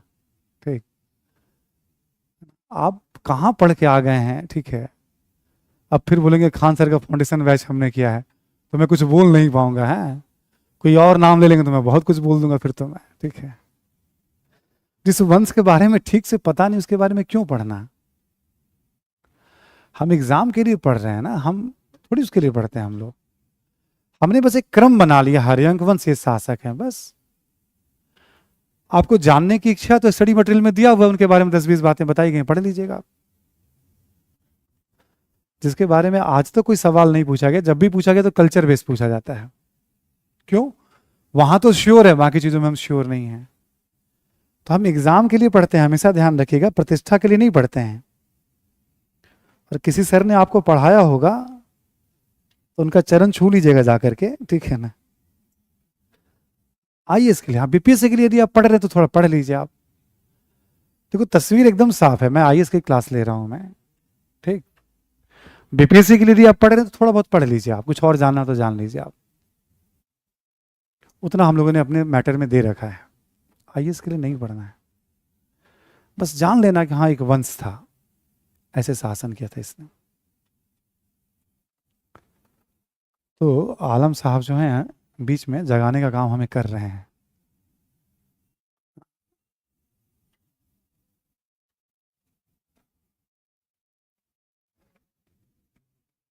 सर आपने जो सिलेबस लिखाया है वही है ना? अरे कितना पढ़ोगे मुकुल तुम, आप पढ़ाइए, छोड़ दीजिए इन लोगों के स्टूडेंट को। अरे मैं भी टाइम ही काट रहा हूँ, तुम्हें क्या लग रहा है कभी कभी? 1-1.25 घंटे से मैं लिखाया जा रहा हूँ, तो थोड़ा सोचा मनोरंजन कर लूँ मैं भी, ठीक है ना। बच्चों को ब्रेक मिल जाएगा 2-4-5 मिनट, ठीक है। अब 1-1.25 घंटे से तो मैं लिखा ही रहा हूँ ना आपको, तथ्य पे तथ्य, तथ्य पे तथ्य, है ना। तो आपका लिखते रहना बहुत जरूरी है बीच बीच, ठीक है। गुफा अभिलेख, यस, वो कला के साथ मैं उल्लेख करूंगा हितेश, ये मैंने बता दिया था आपको, है ना, करूंगा उल्लेख उसका मैं, ठीक है। नोटेड। तो सभी लोग मैं क्या पढ़ा रहा हूं नहीं पढ़ा रहा हूं मैं ऑलरेडी बता चुका हूं, है ना। तभी हमने बताया था कि आपको नहीं पढ़ना है ये। बट कभी कभी क्या होता है, अचानक से मन करता है चलो आज क्लास कर लेते हैं, स्क्रीन ऑन करते हैं। मैं क्या बताऊं, खान सर ने, जब मैं इसके पहले बहुत आराम से 50-100-200 बच्चों को पढ़ाता था मैं, है सब आमने सामने होते थे, ठीक। सर आप आइए, आपकी बहुत जरूरत है, आप चलिए आप, ठीक है। जहां जाते उसी को मोटिवेट कर देते हैं। हम लोग नहीं सर, मुझे लग रहा है कहाँ कितना पढ़ाएंगे आप, नहीं आप चलिए, आपकी बहुत जरूरत है। और ये हमारे आलम साहब जो हैं, ठीक है, पूरा क्लास किया करो तुम लोग, है ना, हर बात ठीक से सुना करो, आज भी समझाया हमने। तुम जब भी कुछ पूछते हो ना, मतलब देखो ये मंच होना चाहिए था केवल डाउट्स के लिए होना चाहिए था तुम्हारा। मैं तो हूं को देख भी ले रहा हूँ, बहुत सारे टीचर तो देखेंगे भी नहीं, ठीक है। अभी आगे आगे आप देखोगे मैं देख भी लेता हूँ थोड़ा बहुत, क्यों, मेरे मन में हमेशा रहता है कोई सवाल, जैसे किसी बच्चे ने पूछा अर्थशास्त्र क्यों कहते हैं इसको, अब देखो वो अच्छा सवाल था एक, ठीक है। तो मैं तो देख भी लेता हूँ, मुझे लगता है पढ़ने वाले बच्चे तो हैं ही ना कम से कम हर जगह। मुझे पता है इसके बाद कोई नहीं देखने वाला है ऑनलाइन स्क्रीन। क्या गलत कह रहा हूँ क्या मैं? इसके बाद ऑफ हो जाएगा, इनको तो पता है ही, सारे बैच में बैठे रहते हैं। या तो टीचर देखेंगे नहीं या पढ़ेंगे नहीं, देखेंगे तो उसको क्यों। कोई भी टीचर जब पढ़ाने आता है ना, सवाल हमेशा सिमेट्रिक रिदम में होना, जैसे मैं जो पढ़ा रहा हूं वहां होना चाहिए, ठीक है। सवाल हमेशा एक रिदम में, क्यों, टीचर हमेशा प्लान करके बताने आएंगे आपको। अचानक से हड़प्पा में क्या हुआ था, मतलब ठीक है ना, तो कोई भी उत्तर नहीं करने वाला जो अच्छा टीचर होगा, उसी समय उसकी बात हो जाती। हाँ, अब मुझे ये नहीं पता है कि ऑनलाइन बच्चों के लिए कोई टेक्निकल असिस्टेंस, मतलब एकेडमिक असिस्टेंस है या नहीं है, मुझे जानकारी नहीं है अभी कि कोई एकेडमिक सहयोग मिलता है कि नहीं मिलता उन्हें अलग से कोई सवाल पूछने पे, आई डोंट नो, ठीक है ना अभी, ठीक है। बट सवाल ये है कि अब फीस भी इतना कम है कि वो, ठीक है, अब क्या उसमें सर करेंगे, कितना करेंगे वो, ठीक है। वो तो उसका जो रेंट होता है वो नहीं निकल पाता है कई बार तो, ठीक है। जो अपलोड होने के जो खर्चे होते हैं वही बहुत होते हैं, मतलब। तो उसका एक तरीका हमने बताया कि क्लास में जो भी टीचर पढ़ाएंगे ना, सब अनुभवी हैं, वो जितनी बात बताएंगे वो सब समझा देंगे आपको। यदि कुछ मिस कर गए हैं तो दूसरी बार आपको जरूर मिल जाएगा वहां पे, आप घबराइएगा नहीं। ऑफलाइन में एक सुविधा है कि आप कभी भी पूछ सकते हैं क्लास के बाद। आमतौर पे क्लास के बीच में हम लोग यहां भी कहाँ बात करते हैं क्या हम लोग बातचीत नहीं करते, जरूरत नहीं होती ना, हम तो पढ़ते जा रहे हैं उसको। फिर कोई जरूरत है तो आप बात कर लीजिए आप, ठीक है। तो आगे बढ़ते हैं हम लोग। सबसे पहले चंद्रगुप्त मौर्य ने क्या किया, उत्तर पश्चिम भारत को जीता, फिर धनानंद को पराजित किया और फिर मगध पे कब्जा और मौर्य साम्राज्य की नींव रखी। अगला पॉइंट लिखें। लिखें, चंद्रगुप्त का एक विशाल भूभाग पर नियंत्रण था।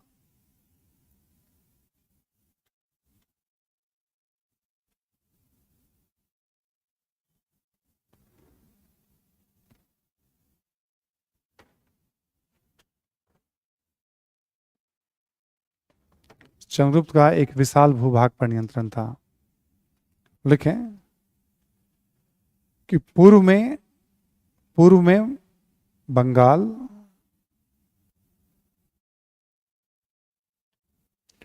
पश्चिम में महाराष्ट्र गुजरात,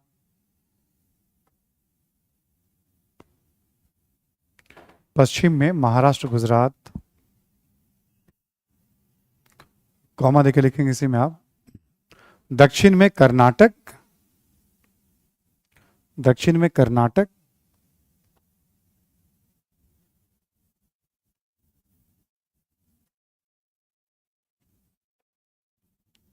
दक्षिण में कर्नाटक और उत्तर पश्चिम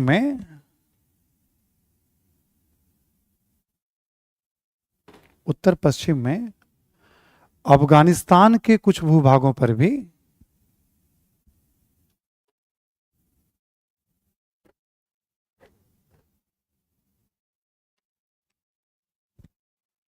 अफगानिस्तान के कुछ भागों पर भी नियंत्रण था।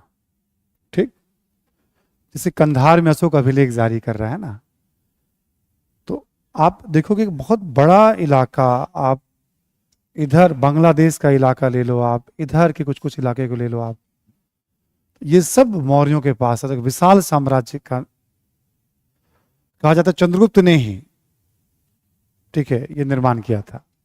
इसी में लिखेंगे आप अगला पॉइंट। कहा जाता है कि चंद्रगुप्त के उत्तराधिकारियों में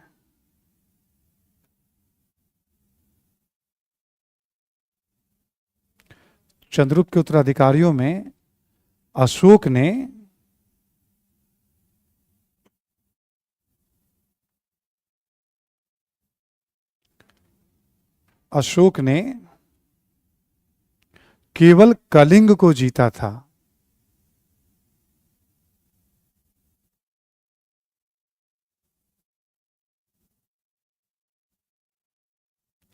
कलिंग को जीता था, अर्थात विशाल साम्राज्य का निर्माण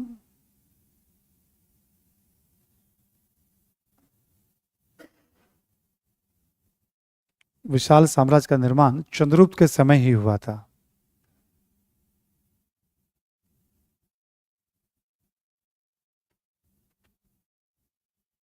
ठीक है, तो एक छोटा सा परिचय चंद्रगुप्त का है, जिसमें एक बड़े साम्राज्य का निर्माता के तौर पे इसको याद किया जाता है। ठीक है, अगला पॉइंट लिखें इसी में।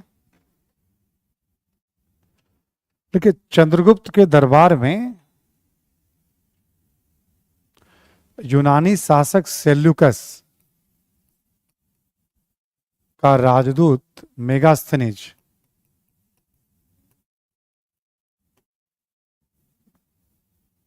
सेल्यूकस का दूत मेगास्थनीज आया था।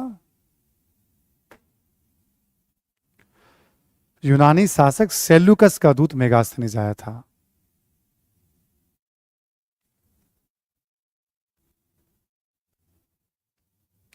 ठीक,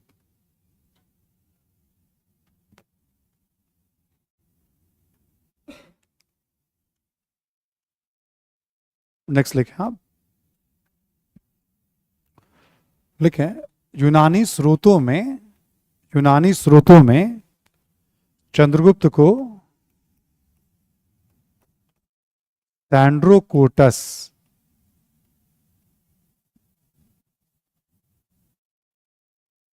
सैंड्रोकोटस कहा गया है। यूनानी स्रोतों में चंद्रगुप्त को सैंड्रोकोटस कहा गया है। जितने यूनानी लेखक हैं ना अपनी किताब में लिखते हैं सैंड्रोकोटस चंद्रगुप्त के लिए। देखिए, सर्वप्रथम विलियम जोन्स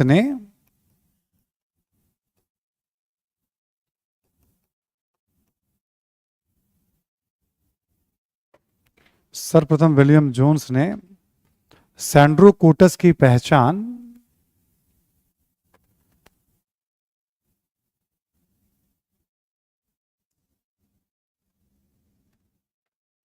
ठीक पहचान चंद्रगुप्त से की थी।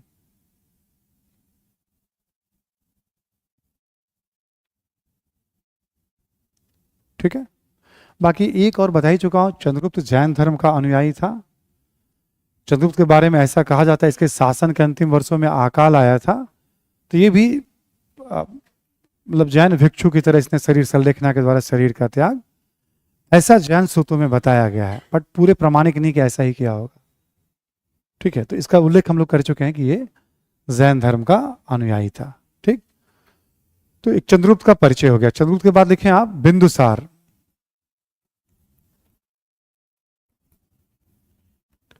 बिंदुसार यह है 298 ईसा पूर्व से 272 ईसा पूर्व तक।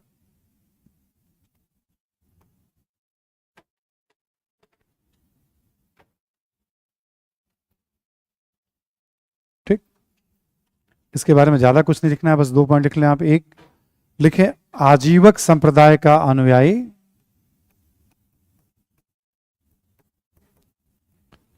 ये आजीवक संप्रदाय का अनुयायी था।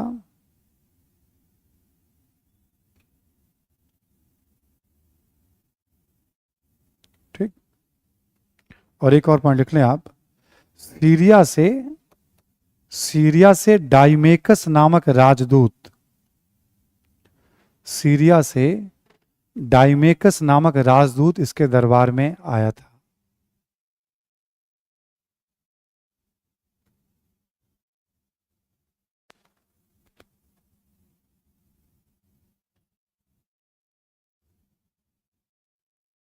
ठीक है, सैंड्रोकोटस हमने बताई दिया, चंद्रगुप्त को कहा गया।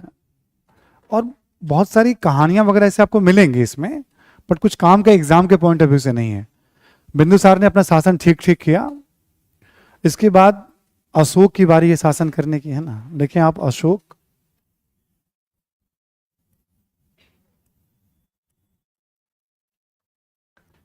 272 ईसा पूर्व, कभी कभी 69 भी लिखा रहता है, सो 232 ईसा पूर्व तक।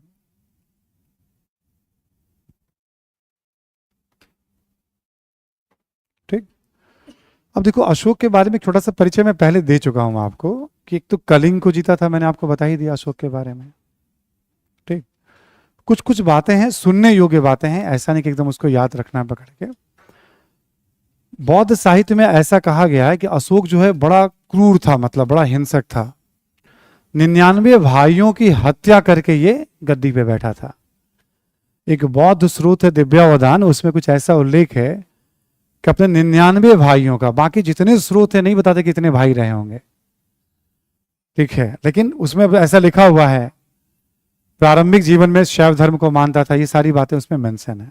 ठीक, केवल इसने कलिंग को जीता था, बाकी सब क्षेत्र इसको विरासत में मिले थे, तो जीतने की से कुछ खास जरूरत नहीं पड़ी। अशोक इतिहास में क्यों जाना जाता है? अपने उदार नीतियों के कारण। ठीक है, अपने उदार नीतियों के कारण, सहिष्णुता के कारण, बौद्ध धर्म के प्रभाव के कारण। ठीक है, अशोक की गिनती न केवल प्राचीन काल में बल्कि भारतीय इतिहास के महानतम शासकों में होती है। तो अशोक के बारे में इस तरह की बातें कुछ हमें लिखे, ऐसे चलते फिरते कभी सुन लिया, ठीक है। अब किसने 99 भाइयों की हत्या की थी, है ना, ये सब काम नहीं करना है हमें। ठीक है, जो प्रमाणिक नहीं, हाँ इसके भाई वगैरह थे, विद्रोह वगैरह होते थे, विद्रोह का दमन होता था, कुछ ऐसे ऐसे उल्लेख वगैरह मिलते हैं थोड़े बहुत। अब जो हम बताने जा रहे हैं अशोक की नीति, ये मुख्य परीक्षा के लिए बहुत इंपॉर्टेंट है आपके लिए। लिखें आप कि भारतीय, पहला पॉइंट लिखें, भारतीय इतिहास में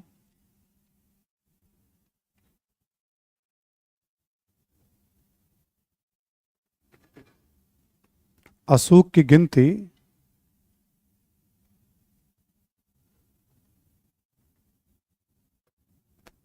एक महत्वपूर्ण शासक के रूप में होती है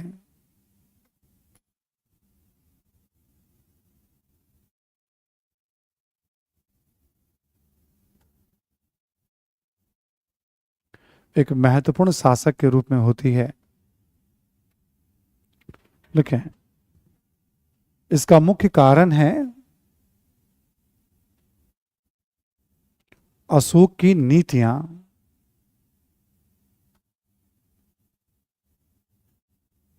जिसे आज भी प्रासंगिक माना जाता है।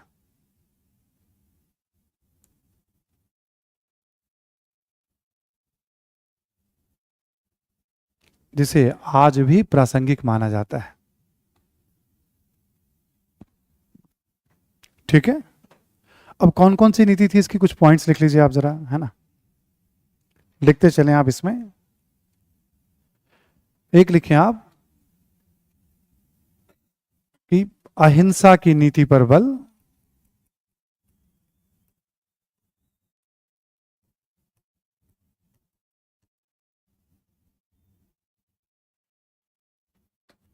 अहिंसा की नीति पर बल, कौमा, उत्तराधिकारियों को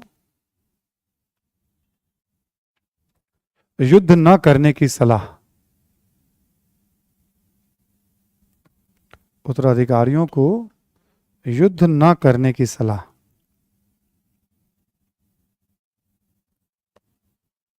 ठीक है, अशोक की बार बार इस पे चर्चा होती है, देखो, और क्यों रेलिवेंट है। हम लोग भी आज अपनी विदेश नीति में, ठीक है ना, अब जब संविधान पढ़ेंगे तो देखेंगे आप, उसमें साफ साफ कहा गया है कि हम शांतिपूर्ण संबंधों में विश्वास, संविधान में लिखा हुआ है। प्रधानमंत्री जी आज लाओस में पूर्वी एशिया सम्मेलन में अपना स्पीच दे रहे थे। लाओस में ईस्ट एशिया समिट हो रहा है, वहां भी उन्होंने कहा कि हम उस देश से हैं जहां युद्ध को पसंद नहीं किया जाता, हम युद्ध नहीं चाहते हैं। जब वो ये बात बोल रहे हैं, आज भी उन्होंने बोला है, तो वहां पे ऑब्वियस है अशोक और बुद्ध जैसे विचारक रेलिवेंट हो जाते हैं। तो यहां हम उस पॉइंट को निकाल रहे हैं जिसके कारण अशोक को आज भी हम बहुत रेलिवेंट मानते हैं। ठीक, अहिंसा की नीति पर बल, इसने कहा कि देखो, आप युद्ध के माध्यम से जीतोगे तो आप लंबा स्थायी नहीं होना है आपकी जीत। ठीक है, और पशु हत्या वगैरह पे भी रोक लगाए, वो अलग बात है, बट एक शासक इस तरह की पॉलिसी की बात कर रहा है जो उस समय बहुत शक्तिशाली है। इतने विशाल साम्राज्य उसके पास हैं, विशाल सेना उसके पास है, फिर भी वो कह रहा है कि युद्ध के रास्ते पे जीत अस्थाई नहीं होती है। अगला पॉइंट लिखें आप, प्रजा के प्रति समर्पण के कारण,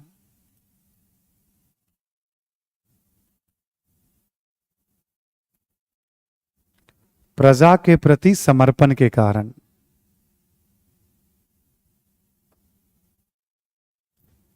ठीक, आप जैसे पॉइंट आपको याद होगा, मैं लिखवाया था कि मैं कोई भी काम करता हूं, प्रजा का मेरे ऊपर कर्ज है, उस कर्ज से मुक्त होने के लिए करता हूं। सभी प्रजा मेरी संतान है, मैं कहीं पर भी रहूं, प्रजा के बारे में मुझे जानकारी।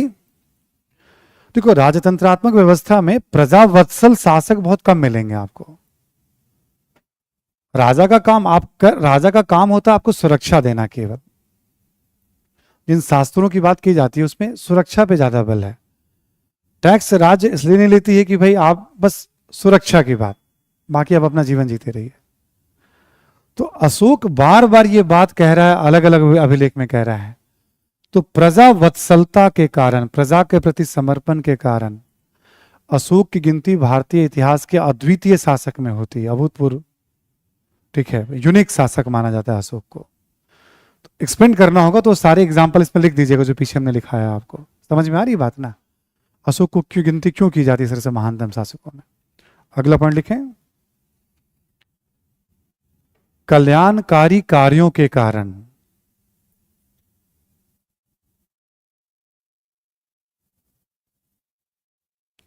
कल्याणकारी कार्यों के कारण। ठीक है, लिख लें आप इसमें, जैसे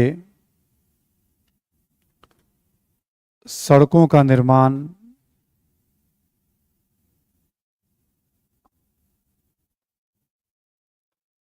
ठीक है, वृक्षारोपण, वृक्षारोपण, कुआं का निर्माण,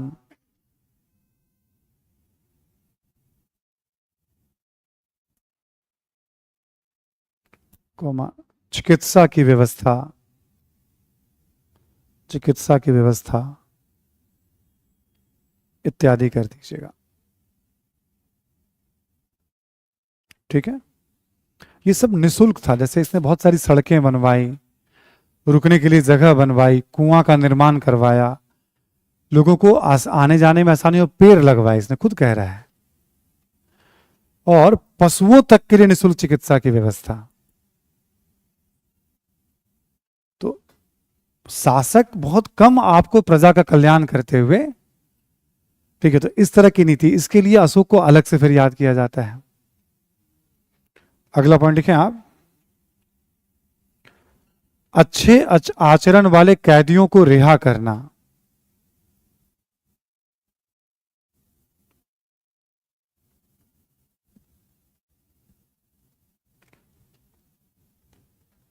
अच्छे आचरण वाले कैदियों को रिहा करना,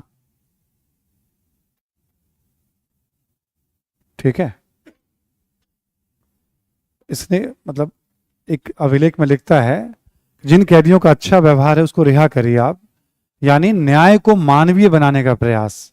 ये सब आज का कॉन्सेप्ट है, आज हम देखते हैं।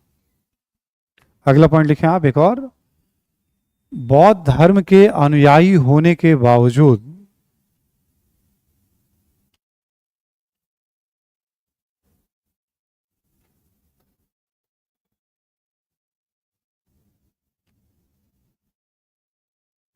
बौद्ध धर्म के अनुयायी होने के बावजूद, ठीक है, बौद्ध धर्म के अनुयायी होने के बावजूद, लिखें, सभी धर्मों के प्रति सम्मान का भाव,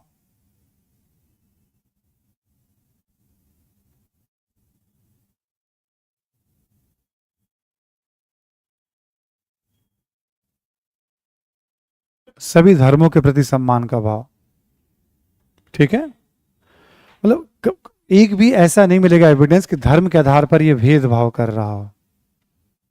ठीक, अगला पॉइंट लिखें आप, विभिन्न देशों में,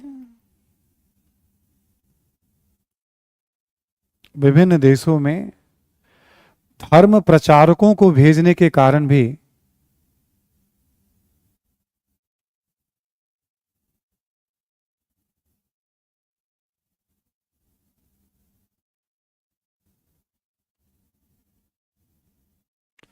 ठीक है, विभिन्न देशों में धर्म प्रचारकों को भेजने के कारण भी अशोक को याद किया जाता है।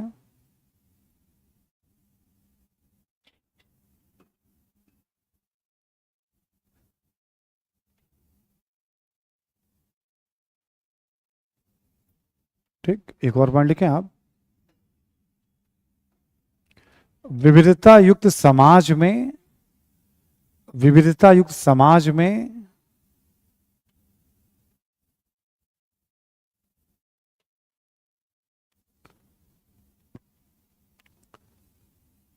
लोगों से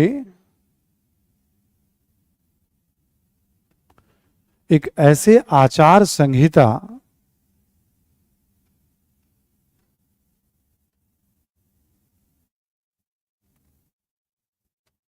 एक ऐसे आचार संहिता पर आचरण करने के लिए कहता है,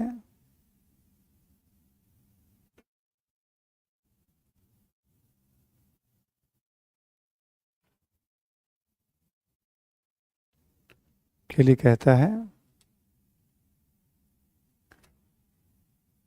जिससे समाज में सद्भाव बना रहे।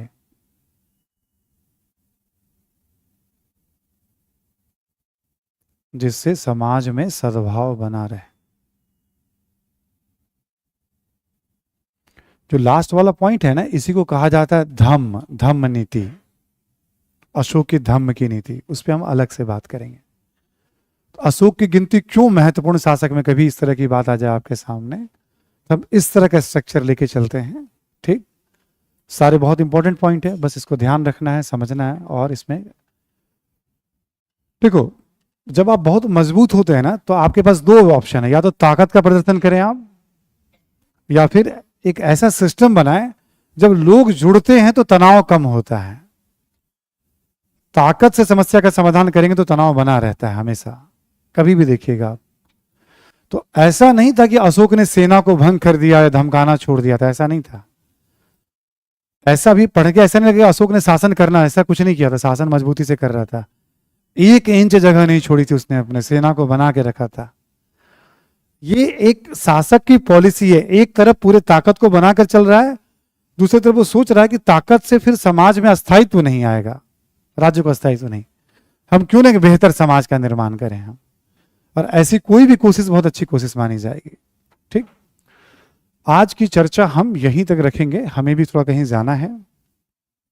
ठीक है, तो आज क्लास यहीं पे मैं स्टॉप कर रहा हूं। ठीक है, और आप सबको दशहरा की बहुत सारी शुभकामनाएं अग्रिम, एंजॉय करिए। ठीक है, कल हम लोग मिले, कल कह रहे हैं सॉरी, घबराइएगा नहीं, सोमवार को हम लोग मिलेंगे। ठीक है ना, ग्रुप तो आपका बन गया होगा ना, सूचना तो उस पर आती होगी। हाँ ठीक है, रिवीजन करिएगा, आपके पास 2 दिन का मौका है, आज को ले ले तो 3 दिन का मौका मान लीजिए आप। 6-8 घंटे पूरा आप एंजॉय करिए, जो घूमना फिरना हो दशहरा मनाइए, रिवीजन करिएगा। अगले वीक में कभी भी टेस्ट आपका होगा, क्लियर ना? कभी भी टेस्ट होगा आपका अगले वीक में, आप उसके लिए तैयार पूरी तरह से रहिएगा। सब्जेक्टिव के लिए तो देखो जो चल रहा है आपका, ऑब्जेक्टिव के लिए तैयार रहिएगा इस बार। कहां तक आपको तैयार रहना है? अशोक के अभिलेख तक बढ़ा लीजिए थोड़ा सा, अभिलेख, साहित्य नहीं कह रहा हूं मैं आपको, पीछे का सारा टॉपिक और अशोक का अभिलेख। देखो अभी क्या है ना, नया जोश है, युवा तुर्क हैं आप सभी, एक बार याद हो गया तो कॉन्फिडेंस आपका हमेशा रहेगा कि हाँ इतना याद है हमें। ठीक है, बाकी हम लोग बातचीत जारी रहेगी और पढ़ते रहेंगे, राइटिंग वाइटिंग पे भी बात हम लोग करेंगे बीच में एक बार अच्छे से। अभी बहुत सारी टेक्निकल बातें राइटिंग के बारे में बतानी है आपको, कर लेंगे आपसे हम बात। ठीक है, थैंक यू एवरीवन।